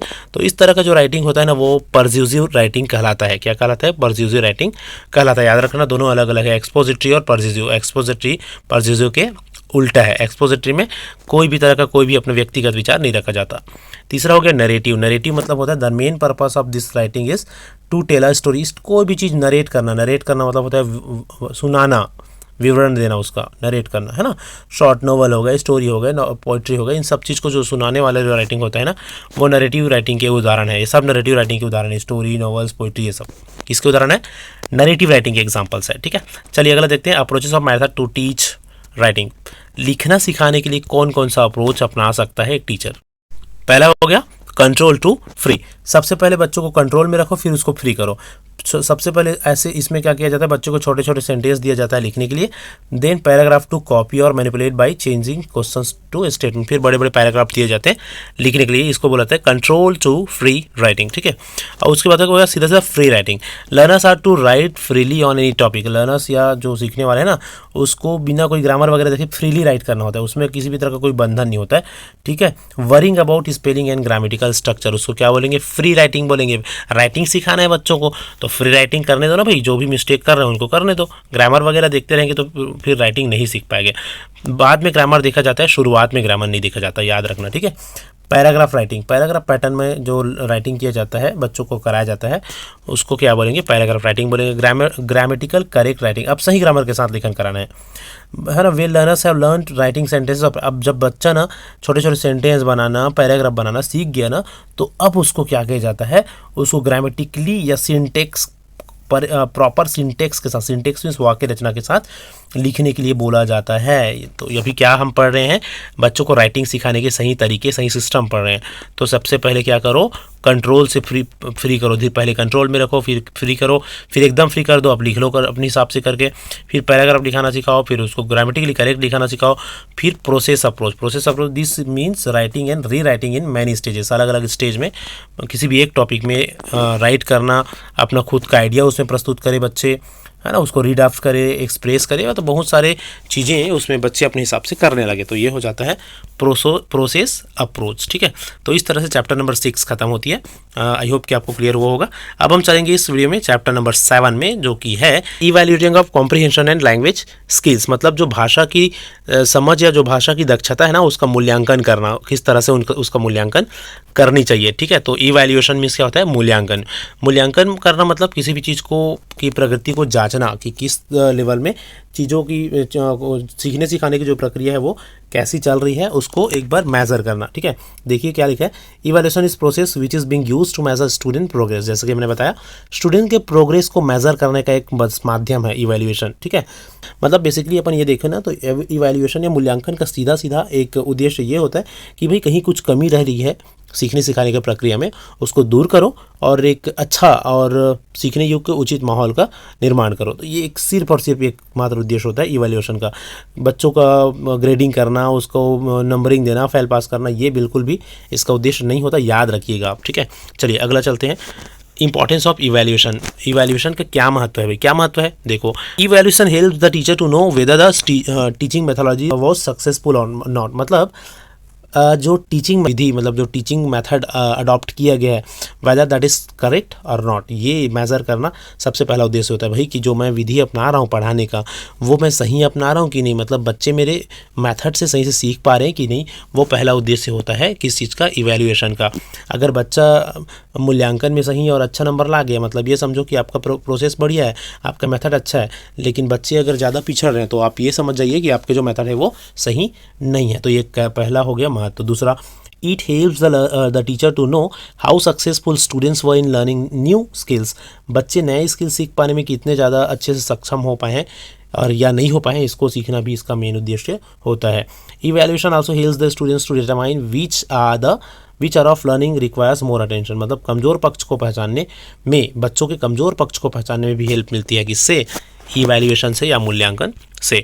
ठीक है, अब हम चलते हैं स्टेप्स ऑफ इवैल्यूएशन, मूल्यांकन के कौन कौन से चरण होते हैं। डिटरमाइन एजुकेशनल ऑब्जेक्टिव्स, शिक्षा के उद्देश्य को पहचानना। पहला उद्देश्य हो गया कि भाई जो शिक्षा दिया जा रहा है बच्चों को, उसका मुख्य उद्देश्य, प्रमुख उद्देश्य क्या है, क्या रोजगार दिलाना उसका उद्देश्य है, नहीं, व्यक्तित्व का विकास करना उसका उद्देश्य होता है ना। मेजर बिहेवियर चेंजेस, बच्चे में जो व्यवहारिक बदलाव आ रहे हैं वो कैसे आ रहे हैं, पॉजिटिव आ रहे हैं कि नेगेटिव आ रहे हैं। ऑर्गेनाइज लर्निंग एक्सपीरियंस, सीखने की जो अनुभव है वो उसको ऑर्गेनाइज करना, और परफॉर्म टेस्ट, और थोड़ा बहुत चेक करना इन सारी चीज़ों को। ये मुख्य क्या होते हैं, चरण होते हैं इवैल्यूएशन के, ये चारों आप याद रखेंगे। ठीक है, अगला पॉइंट देखो, स्कूल बेस्ड असेसमेंट, SBA जिसको बोलते हैं, स्कूल आधारित असेसमेंट के तरीके अब देख लेते हैं। आप लोगों को पता होनी चाहिए असेसमेंट और इवैल्यूएशन में थोड़ा सा डिफरेंसेस होता है। स्कूल में पढ़ाई लिखाई के साथ साथ जो प्रक्रिया चलती है दैट इज़ कॉल्ड असेसमेंट, और असेसमेंट जो होती है उसके बाद एक व्यापक तौर पर एक और जो सिस्टम होता है चेक करने के बच्चों के सीखने की प्रगति को, उसको बोलते हैं मूल्यांकन करना या इवैल्यूएशन करना। ठीक है, तो असेसमेंट ना बेसिकली इवैल्यूएशन का ही एक प्रोसेस होता है छोटा सा। ठीक है, तो स्कूल बेस्ड असेसमेंट होता है बच्चों के परफॉर्मेंस को चेक करने के लिए स्कूल लेवल में। ठीक है, और वो किसके द्वारा किया जाता है, टीचर के द्वारा किया जाता है। The feature of SBA are as follow. अब मतलब स्कूल में जो असेसमेंट होता है ना बच्चों का, जो टीचर के द्वारा करते हैं, वो उसके कुछ फीचर्स है। कौन कौन सा, child centred and multi dimensional, ये वो जो असेसमेंट है वो कैसा होना चाहिए, एसबीए कैसा होना चाहिए, चाइल्ड सेंटर्ड होना चाहिए। Okay, teachers have full authority in SBA without external interference.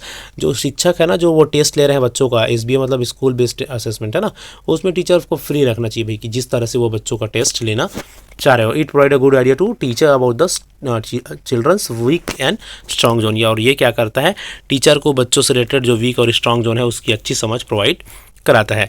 अगला देखिए, टाइप्स ऑफ असेसमेंट, असेसमेंट के प्रकार। असेसमेंट हमने पढ़ा ना, अब असेसमेंट के प्रकार देख लेते हैं। असेसमेंट दो तरह से होते हैं, एक होती है फॉर्मेटिव असेसमेंट, एक होती है समेटिव असेसमेंट। फॉर्मेटिव असेसमेंट मतलब क्या, जैसे कि मैंने बताया बीच बीच में पढ़ाई के साथ जो क्या चलते रहता है, आकलन का कार्य चलते रहता है, वो असेसमेंट कहलाता है फॉर्मेटिव असेसमेंट, रचनात्मक आकलन हिंदी में। और दूसरा देखिए समेटिव असेसमेंट, जिसको योगात्मक आकलन बोलते हैं, और ये क्या चलता है टर्म एंड या साल के अंत में या बीच में एक बार, इस तरह से ये वाला जो असेसमेंट है वो किया जाता है।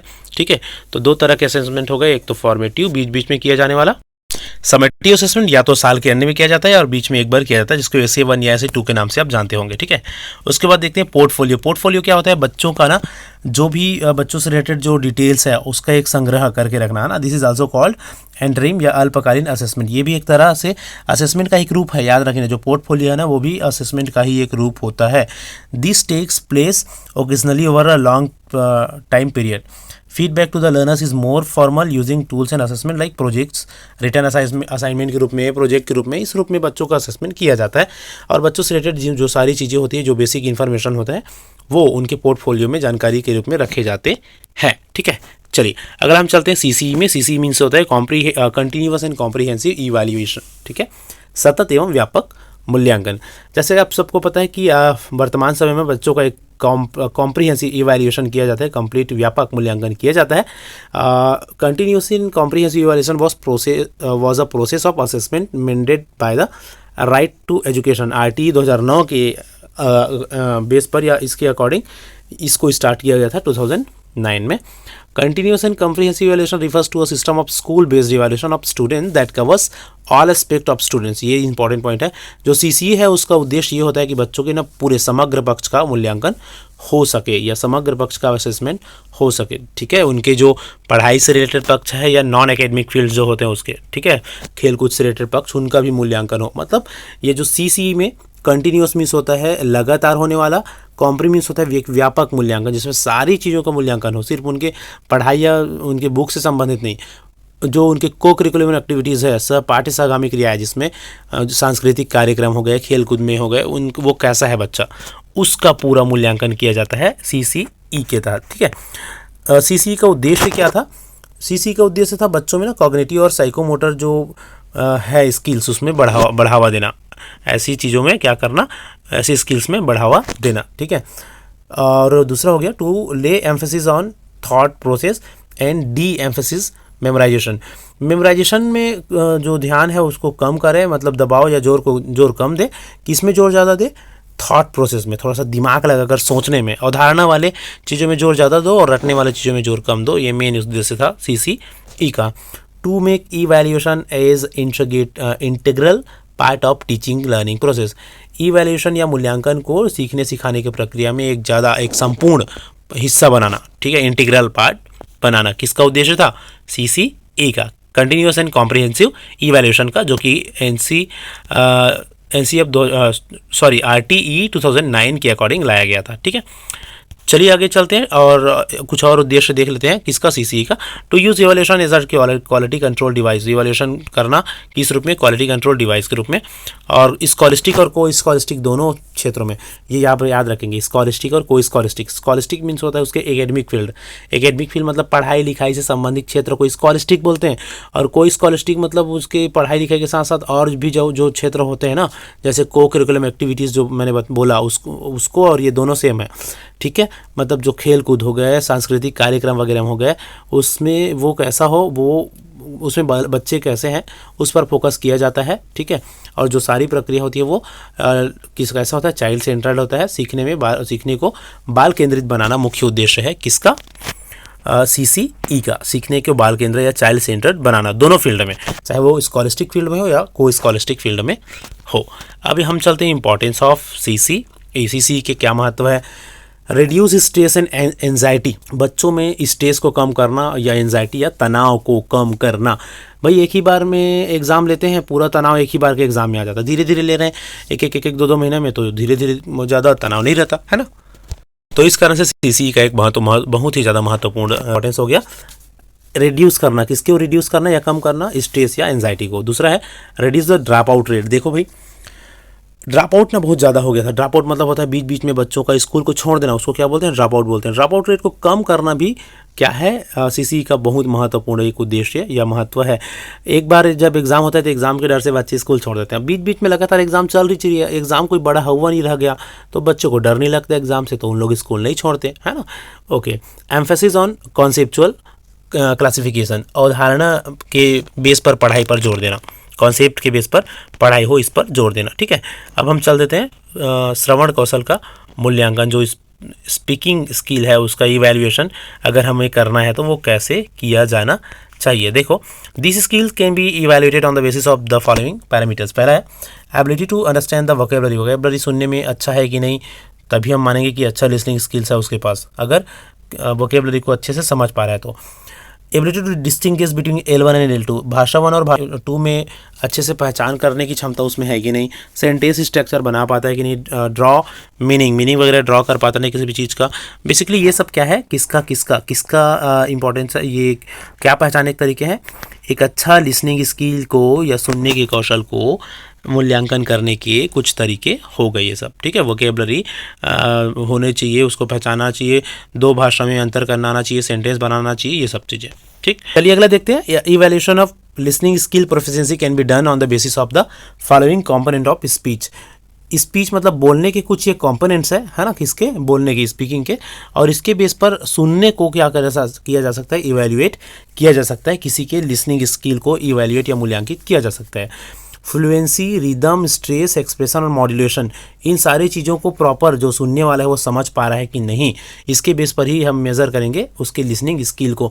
अगर इन सभी चीज़ों को, बोलने वाले के फ्लुएंसी स्तर को, रिदम को, स्ट्रेस को, एक्सप्रेशन को और मॉड्यूलेशन मतलब उतार चढ़ाव को प्रॉपर वे में अगर वो समझ पा रहा है, तभी हम बोल सकते हैं कि ही has a good listening skills. ठीक है, चलो अगला हम चलेंगे अब स्पीकिंग स्किल में। तो स्पीकिंग स्किल मतलब क्या होता है? बोलने की क्षमता होनी चाहिए, है ना, प्रॉपर तरीके से कम्युनिकेट कर पा रहा है, कम्युनिकेट करने की एफिशिएंसी या प्रोफिशिएंसी या दक्षता है। ठीक है, तो जब बोलते हैं ना, तो बोलते समय कौन सी चीज़ें होती है जो इंपॉर्टेंट होता है। Students are assessed when they either speak on a given topic, या तो वो कोई भी दिए हुए टॉपिक पर वो बोल पाए 4 या 5 मिनट तक लगातार। ठीक है, और they can be asked to recite a poem, और उन लोगों को क्या किया जा सकता है? कोई पोएम सुनाने के लिए बोला जा सकता है। डिबेट वगैरह में भाग अगर लेते हैं और डिबेट वगैरह में अच्छे से बोल पाता है तो ये बोला जा सकता है कि उसमें स्पीकिंग स्किल्स है। सबसे इंपॉर्टेंट पॉइंट यही है, डिबेट में भाग अगर लेने के बाद अच्छे से बोल पाता है, देन वी कैन से कि ही has a good speaking skills. ठीक है, ओके, अगर हम चलेंगे, the speaking assessment consider the following parameters. जो स्पीकिंग असेसमेंट है मतलब बोलने की जो क्षमता होती है ना, उसको निम्नलिखित पैरामीटर्स के बेस पर क्या कर सकते हैं? कंसीडर कर सकते हैं। ठीक है, पहला, स्पीकिंग इंटेलिजिबली मतलब इंटेलिजेंसी के साथ वो बोल पाता है। यूजिंग एप्रोप्रिएट वर्ड्स, वो अच्छे से एप्रोप्रिएट और उचित शब्दों का यूज़ कर पाता है। और किस चीज़ का? ना सिर्फ शब्दों का, स्ट्रेस और सेंटेंस स्ट्रेस को अच्छे से कर पाता है, तभी वो अच्छा स्पीकर होगा। नरेटिंग इंसिडेंट्स एंड इवेंट्स, किसी भी घटनाक्रम को बहुत ही अच्छे से क्या कर पाता है? नरेट कर पाता है। नरेट कर पाना मतलब सुनाना, और रियल इमेज, और इतना अच्छे से नरेट कर पाता है, इतना अच्छे से सुनाता है कि ना एक रियल इमेजनरी प्रोवाइड कर पाता है। ठीक है, लॉजिकल सीक्वेंस में सुनने वाले, जैसे कोई कहानी सुना रहे हो तो इतना अच्छे से कहानी सुनाओ कि सुनने वालों को ना पूरा ओरिजिनल लगने लगे। तो ऐसे जो स्पीकिंग स्किल है उसको एक सही स्पीकिंग स्किल बोला जाएगा, और इस तरह से किसी भी पर्सन के या बच्चों के बोलने की क्षमता को मापा जा सकता है। और देख लो, प्रेजेंटिंग ऑरल रिपोर्ट्स, कोई रिपोर्ट प्रस्तुत करना, expressing and arguing A point, किसी भी पॉइंट में आर्ग्यू करना। अभी क्या देख रहे हैं?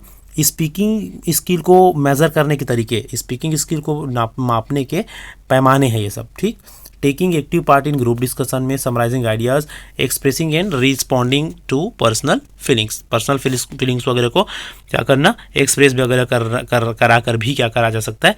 स्पीकिंग स्किल को मूल्यांकित किया जा सकता है। बच्चों, भाई बच्चों का मूल्यांकन करना है कि चलो तो तुम कितना अच्छे से बोल पाते हो, तो ये सारी चीज़ करवा सकते हो, बस यही बोला जा रहा है और कुछ नहीं है ना। चलो अगला चलते हैं राइटिंग स्किल में। राइटिंग स्किल मतलब लिखने की कौशल होना। कोई बच्चा बहुत अच्छे से लिख पाता है या नहीं लिख पाता, उसको कैसे बेसिकली हम मूल्यांकन पढ़ रहे हैं ना सभी चीज़ों का, किसका, LSRW का, जो बोलना लिखना सुनना पढ़ना है ना, इसका मूल्यांकन है, ठीक है। तो हमने किसका किसका देख लिया, राइटिंग का देख लिया, और किसका देख लिया, स्पीकिंग का नहीं सॉरी लिसनिंग का देख लिया, स्पीकिंग का देख लिया, राइटिंग का देख रहे हैं, ठीक है। Students writing can be evaluated on 5 product factors. बच्चों के लिखने की जो कौशल है उसको निम्नलिखित चीज़ों में क्या किया जा सकता है, इवैल्यूएट किया जा सकता है। फ्लुएंसी, कंटेंट, कन्वेंशंस, सिंटेक्स और वोकेबलरीज, ठीक है। फ्लुएंसी मतलब वो कितना अच्छे से फ्लुएंटली या धारा प्रवाहिता के साथ लिख पाता है, कंटेंट कैसे बना पाता है, कन्वेंशन लेवल कैसा है, सिंटेक्स वाक्य रचना कैसा है, और वोकेबलरी को स्किल्स कैसे हैं उस बच्चे का, कैसे अच्छे अच्छे शब्द वो यूज़ कर रहा है किसी भी चीज़ को लिखने के लिए। अब आगे देखो, this skills can be evaluated on the basis of the following parameters. अब इस किसका, राइटिंग स्किल को, लिखने की क्षमता को, लिखने की कौशल को मेज़र करने के लिए या इवैल्यूएट करने के लिए पैरामीटर या पैमाना कौन कौन सा है। पहला, legibility, space between letters and words, ठीक है। जो लिख रहा है ना बच्चे, उसमें कितना ज़्यादा स्पेसिंग कर रहा है, एकदम जोड़ के लिख रहा है कि दूर दूर में लिख रहा है, इसको देखो। कोहेरेंस होनी चाहिए, सुसंगत या सामंजस्यपूर्ण होनी चाहिए जो लिख रहे हैं वो, है ना। ओरिजिनलिटी ऑफ आइडियाज़, कुछ लिख रहा है, कोई नया निबंध लिख रहा है तो उसका आइडिया ओरिजिनल होना चाहिए। सिस्टमेटिकली होना चाहिए, ग्रामेटिकल रूल्स के साथ होना चाहिए, ठीक है। और अरेंजमेंट प्रॉपर होना चाहिए, और क्लैरिटी ऑफ एक्सप्रेशन, जो बोलना चाह रहा है वो क्लियर होना चाहिए। अगर कुछ लिखा है और इतना अच्छे से लिखा है ना, इन सारे पॉइंट को फॉलो किया है, then only it can be said that he has a good writing skills, ठीक है। चलिए, अब ये तो हो गया चैप्टर नंबर 7। अब हम आएंगे चैप्टर नंबर 8 में, जो कि है एक और इम्पॉर्टेंट चैप्टर। इसका पॉइंट का क्या है, टीचिंग लर्निंग मटेरियल, मतलब बेसिकली TLM के बारे में यहाँ पर पढ़ने वाले हैं। आप सबको पता है कि किसी भी शिक्षण प्रक्रिया में, किसी भी सीखने सिखाने की प्रक्रिया को बहुत ही इंटरेस्टिंग बनाने के लिए TLM की आवश्यकता होती है। TLM मीन्स होता है टीचिंग लर्निंग मटेरियल, सहायक शिक्षण सामग्री। बहुत तरह के TLM होते हैं, आपने देखा होगा। टाइप्स ऑफ TLM देखेंगे हम, एक होता है ऑडियो एड्स, विजुअल एड्स और ऑडियो विजुअल एड्स। श्रव्य सामग्री, दृश्य सामग्री और दृश्य श्रव्य सामग्री। ऑडियो एड्स में क्या क्या आता है, जिसको हम सिर्फ सुन सकते हैं, कौन कौन हो गया, radio, tape recorder, gramophone, linguaphone. देख लो भाई, एक अच्छे से देख लो, radio, gramophone, linguaphone, audio cassette player और लैंग्वेज लेबोरेटरी। किसी भी लैंग्वेज लैब में ना ये कुछ एक ऑडियो डिवाइस होती है जिसको लैंग्वेज लेबोरेटरी बोला जाता है, जिसको हम सिर्फ सुन सकते हैं, ठीक। दूसरा देखो, इन सबको एक एक करके यहाँ पर समझाया गया है क्या है कैसे है। आई होप कि आप तो यहीं पर क्लियर हो गए होंगे। इन सभी को क्या बोलते हैं, ऑडियो एड्स बोलते हैं, है कि नहीं। दूसरा देखते हैं विजुअल एड्स मतलब जिसको सुन नहीं सकते, सिर्फ देख सकते हैं, जिसको देख सकते हैं उसको बोला जाता है विजुअल एड्स। अब विजुअल एड्स कौन कौन से हैं भाई, देखिए। बेसिकली हमको उदाहरण याद रखना है ना, एग्जांपल याद रखेंगे। विजुअल एड्स कौन कौन से हैं। अब चॉक बोर्ड तो विजुअल एड्स हो गया, देख सकते हैं उसको। सॉफ्ट बोर्ड हो गए, चार्ट्स हो गए, मैप हो गए, पिक्चर हो गए, ड्राइंग हो गए, स्टैटिक्स हो गए, वर्किंग मॉडल वगैरह हो गया, फिल्म स्ट्रिप्स हो गए, स्लाइड वगैरह, प्रोजेक्टर से स्लाइड चल रही वो हो गया। ओवरहेडेड प्रोजेक्टर, ये भी एक देखिए, ओवरहेडेड प्रोजेक्टर भी एक क्या है, ओवरहेडेड प्रोजेक्टर एक क्या है, विजुअल एड है। आ जाएगा तो याद रखना, प्रोजेक्टर बोलेंगे तो दोनों मत लगा देना, है ना। ओवरहेडेड प्रोजेक्टर क्या है, एक विजुअल एड्स है। तो ये सभी चीज़ों को फिर से एक बार अच्छे से एक्सप्लेन किया गया है, ठीक है। बेसिकली आप नाम याद रखिए जैसे कि मैंने बताया। चलिए, अब हम चलेंगे ऑडियो विजुअल, मतलब दोनों, जिसको सुन भी सके और देख भी सके। ऐसे कौन कौन से होते हैं, टेलीविज़न हो गए, टीवी हो गया, आप सबको पता है। सिनेमा हो गया, फिल्म स्ट्रिप या फिर स्लाइडर प्रोजेक्टर हो गया, जिसमें आवाज़ भी चलती है, वो वाला, है ना। चलो, तो ये तो हो गए ऑडियो विजुअल एड्स। अब हम देखेंगे कैरेक्टरिस्टिक्स ऑफ टीचिंग एड्स, सहायक शिक्षक सामग्री। TLM का क्या विशेषता है, क्या उसका महत्व या गुण है। Teaching aid should be big enough to be seen, मतलब ऐसे कौन कौन से पॉइंट है जो हमको एक अच्छे टीचिंग एड में होनी चाहिए। तो एक इतना बड़ा होनी चाहिए एटलीस्ट कि अच्छे से बच्चे उसको देख सके। एकदम छोटा भाई TLM बना रही हो, बच्चे देख नहीं पा रहे हैं, कोई मतलब का नहीं, ठीक है। Teaching aid should B meaningful, उपयोगी होना चाहिए, मतलब का होना चाहिए, कोई फालतू टीचिंग एड नहीं होना चाहिए। Teaching aid should be up to the mark and updated होना चाहिए भाई, पुराना घिसा पीटा टीचिंग एड्स नहीं होना चाहिए। Simple and may be improvised, सरल हो, एकदम जटिल भी ना हो जिसको बच्चे नहीं समझ पा रहे हैं, ठीक है। अकॉर्डिंग टू मेंटल लेवल, अच्छा ये बहुत इंपॉर्टेंट है भैया ना। कक्षा 5वीं के बच्चों को आपके लिए आप टीचिंग एड बनाए हो और इतना ज़्यादा हाई फाई बना दिए हो कि वो 10वीं वाले बच्चों के लिए सूटेबल है, लेकिन 5वीं के लिए नहीं। ठीक है, हम में टैलेंट है, एज अ टीचर हमें बहुत टैलेंट होती है, लेकिन बच्चों के लेवल को ध्यान में रखकर टीचिंग एड बनाए तो वही ज़्यादा अच्छा होगा, ठीक है। ओके, आगे चलिए। एबल टू डेवलप इंटरेस्ट, बच्चों के लिए रुचि करो भाई, ऐसा टीचिंग एड हो जो बच्चों को इंटरेस्टिंग लगे, बोरिंग टीचिंग एड नहीं होना चाहिए। Able to develop the perception, ऐसा टीचिंग एड हो जो बच्चों में धारणा अवधारणा का विकास करे, ठीक है। उसके बाद ना और कुछ टीचिंग एड्स होते हैं, जैसे टेक्स्ट बुक भी एक टीचिंग एड के रूप में है ना, पुस्तक। अच्छा, अब हम चलते हैं characteristics of a good text book.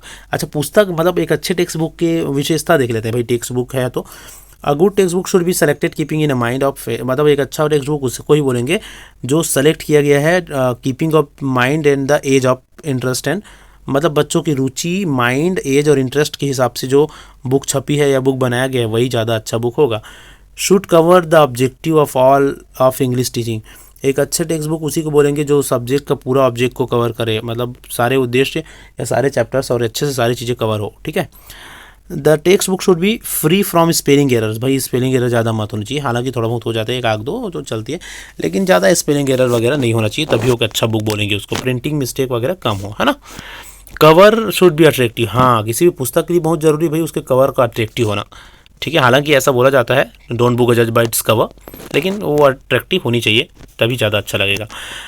जो दिखता है वो बिकता है, आप सबको पता है, शुरू में दिखना तो जरूरी है। अगला देखो, exercise and practical work, exercise और प्रैक्टिकल वर्क भी उसमें हो तो ज़्यादा अच्छा होता है। टेक्स्ट मीडिया या प्रिंट मीडिया भी बहुत इंपॉर्टेंट टीचिंग एड्स होती है अभी के समय में। इलेक्ट्रॉनिक बुक्स, आजकल तो इसी का ज़माना है, इलेक्ट्रॉनिक बुक्स, ठीक है। तो ये भी क्या होता है, कंसेक्शन और टेक्स्ट इमेज, तो ये भी ज़रूरी है क्या टीचिंग लर्निंग प्रोसेस में, ठीक है। चलिए अब आ जाते हैं हम फाइनली अपने लास्ट चैप्टर में, जो कि है आई होप कि टीएलएम आपको समझ में आया होगा। टीएलएम कोई ज़्यादा बड़ा टॉपिक नहीं है। टीएलएम मतलब टीचिंग लर्निंग मटेरियल, बस वही है ना। रेमेडियल टीचिंग क्या है, रेमेडियल मतलब उपचारात्मक शिक्षण, ऐसा शिक्षण क्यों होता है, ऐसे शिक्षण की ज़रूरत क्यों पड़ती है, इससे क्या होता है, ये सारी चीज़ें इसमें हम देखने वाले हैं। द वर्ड रेमेडियल मीन्स क्या होता है, उपचार करना।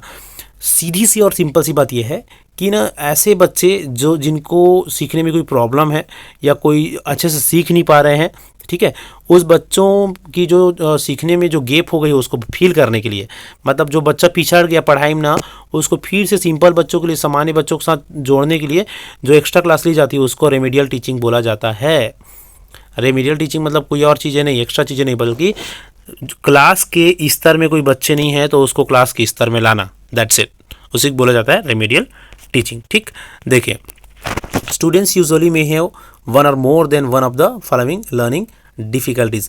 अब बच्चों में कुछ लर्निंग डिफ़िकल्टीज़ होती है भाई, सीखने में कुछ परेशानी होती है, तभी पिछड़ जाते हैं। तो क्या क्या परेशानी होती है वो देखो। पुअर मेमोरी, कई बच्चों का ना मेमोरी क्षमता कम रहता है, उन लोग अच्छे से चीज़ों को नहीं याद रख पाते, तो उन लोग पिछड़ जाते हैं। ऐसे बच्चों के लिए रेमेडियल टीचिंग की ज़रूरत पड़ती है। शॉर्ट अटेंशन स्पैन, कई बच्चे ना अटेंशन या ध्यान नहीं दे पाते, शॉर्ट अटेंशन स्पैन होता है, उन लोग बहुत ही ईजिली डिस्ट्रैक्ट हो जाते हैं दूसरी चीज़ों में, उन लोग फिर पिछड़ जाते हैं, फिर रेमेडियल क्लास की ज़रूरत होती है।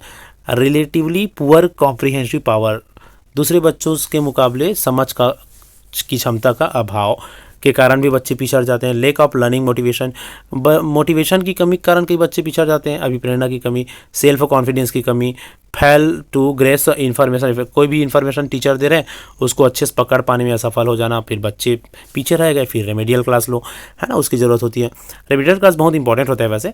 Difficulties in understanding new aspect, नए नए कॉन्सेप्ट को समझ पाने में असफल हो जाना, फिर बच्चे पीछे हो जाते हैं, फिर रेमेडियल क्लास की ज़रूरत पड़ती है। अब हम देखेंगे ऑब्जेक्टिव ऑफ रेमेडियल टीचिंग, उपचारात्मक जो शिक्षण है उसके उद्देश्य क्या है, ये जरूरी है ना।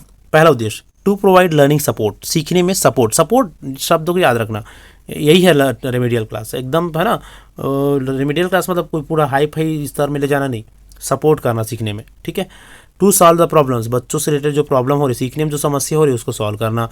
Remedial teaching Lay's the foundation of students life long learning, ठीक है, बच्चों को सीखने में पूरे लाइफ लॉन्ग तक सीखने में फाउंडेशन प्रोवाइड करना। इमोशनल सपोर्ट भी देना, बच्चों को भावनात्मक रूप से सपोर्ट देना, नहीं सीख पा रहा है ना, उसको थोड़ा सा इमोशनली सिखाएंगे तो सीखेगा, है कि नहीं। To overcome deficiencies in work study and skill, जो भी डेफिशिएंसीज है मतलब अभाव है बच्चों में उसको क्या करना, उसको दूर करना, जैसे पढ़ाई में है, स्किल कुछ कौशल में है, वो सब चीज़ों को, ठीक है। तो इस तरह से ये सब मेन उद्देश्य हो जाते हैं किसका, रेमेडियल टीचिंग का। Principle of helping students with learning difficulties, क्या क्या सिद्धांत है बच्चों को हेल्प करने का, ठीक है, भाषा सीखने में उसको सहायता करने का। टीचिंग प्रिपरेशन, अच्छे से टीचिंग प्रिपरेशन करके जाइए, बच्चों को तब समझ में आएगा और अच्छे से बच्चे सीखेंगे। हर एक टीचर को प्रिपेयर करके जाना चाहिए क्लास में, वो जरूरी होते हैं। पाठ्य योजना आप जानते हैं, टीचिंग प्लान, ठीक है। डिवाइस वेरियस लर्निंग एक्टिविटीज़, सीखने के अलग अलग डिफरेंट लर्निंग एक्टिविटीज़ अपनाओ भाई क्लास में, बच्चे डेफिनेटली सीखेंगे और रेमेडियल क्लास की ज़रूरत नहीं पड़ेगी। टीचिंग अप्रोचेस, शिक्षण पद्धति, टीचिंग अप्रोचेस हमारा ऐसा होना चाहिए जो बच्चों की रुचि के अकॉर्डिंग हो, सरल हो, ईजी हो, बच्चे अच्छे समझ पाए और अच्छे से चीज़ों को सीख पाए।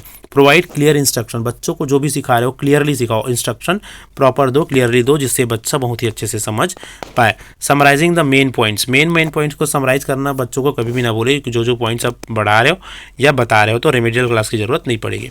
Enhance learning interest and motivation, बच्चों में रुचि पैदा करिए और मोटिवेशन पैदा करिए, तभी अच्छे से सीख पाएंगे। ठीक है, फिर रेमेडियल क्लास की ज़रूरत नहीं पड़ेगी, सारी चीज़ों को प्रॉपरली वो सीख जाएंगे। अब आगे देखो, steps of effective remedial teaching, एक अच्छा रेमेडियल टीचिंग किसको बोलेंगे या उसके लिए कौन कौन से स्टेप्स होते हैं। पहला है पढ़ाना, फिर रिव्यू करना, बीच बीच में पढ़ाना और बीच बीच में रिव्यू करना, क्लास ले रहे हैं बीच बीच में रिव्यू भी कर रहे हैं। Test for weakness whenever they appear, और बीच बीच में टेस्ट वगैरह भी लेते जाओ बच्चों का। ठीक है, follow with remedial drill units on the specific weakness, जो स्पेशल वीकनेस है उस पर थोड़ा सा ज़्यादा ध्यान दे। स्ट्रेटजीज ऑफ रेमेडियल टीचिंग के कुछ स्ट्रेटजी या उपाय देखो। पहला, individualised educational programme, IEP, individualised educational programme, व्यक्तिगत शिक्षा पद्धति। ठीक है, to fulfil the learning needs of individual students, the individualised learning educational programme aims to reinforce the foundation of learning, बच्चों को और अच्छे से सिखाने के लिए व्यक्तिगत रूप से बच्चों को क्या करे, थोड़ा चीज़ों को सिखाएं और समझाने की कोशिश करें, हर एक बच्चों की कठिनाइयों पर ध्यान दें।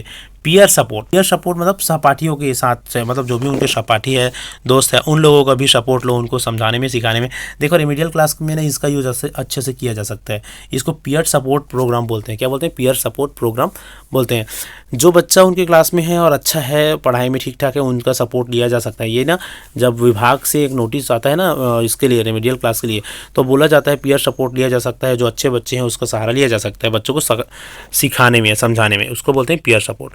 रिवार्ड स्कीम, बच्चों को ना एक उनकी प्रशंसा वगैरह करते जाओ, तारीफ करते जाओ, उनको मोटिवेट करते जाओ, अप्रिशिएट करते जाओ, तभी उन लोग क्या कर पाएंगे, आगे आ पाएंगे। ठीक है, तो इस तरह से कुल हमने 9 चैप्टर्स को इस क्लास में फ्रेंड्स कंप्लीट कर लिया है। आई होप कि सारी चीज़ें आपको क्लियर हुआ होगा। इसमें हमने पूरे 9 चैप्टर को, इंग्लिश पेडागोजी के पूरे 9 चैप्टर को अच्छे से कंप्लीट किया है और सारी चीज़ों को बहुत ही अच्छे से कम समय में इन पूरे चैप्टर्स को कंप्लीट करने का कोशिश किया है। आई होप कि सारे पॉइंट्स आपको अच्छे लगे होंगे और समझ में आया होगा। तो इस वीडियो में चलिए फिर इस क्लास में इतना ही। ये जो नोट्स आप लोग हम पढ़ा रहे हैं आपको, ये नोट्स आप हमसे परचेज भी कर सकते हैं बहुत ही एक नॉमिनल चार्ज में। आप 8349761349 इसमें आप जस्ट मैसेज करके ये नोट परचेज कर सकते हैं। चलिए तो फिर आई होप कि आपको वीडियो अच्छा लगा होगा। फ्रेंड लाइक और कमेंट करना मत भूलिएगा वीडियो में, और अपने दोस्तों के साथ ज़रूर शेयर करिए इस मैराथन क्लास को, ताकि वो उन लोग भी अच्छे से सीख पाए, समझ पाए और अपने एग्जाम में अच्छे से मार्क्स ला पाए इस सब्जेक्ट में। ठीक है, चलिए तो फिर इस क्लास में, इस वीडियो में इतना ही। इसी तरह की एक और भी मैराथन क्लास के साथ मिलते हैं अगले वीडियो में। तब तक के लिए thank you so much for watching.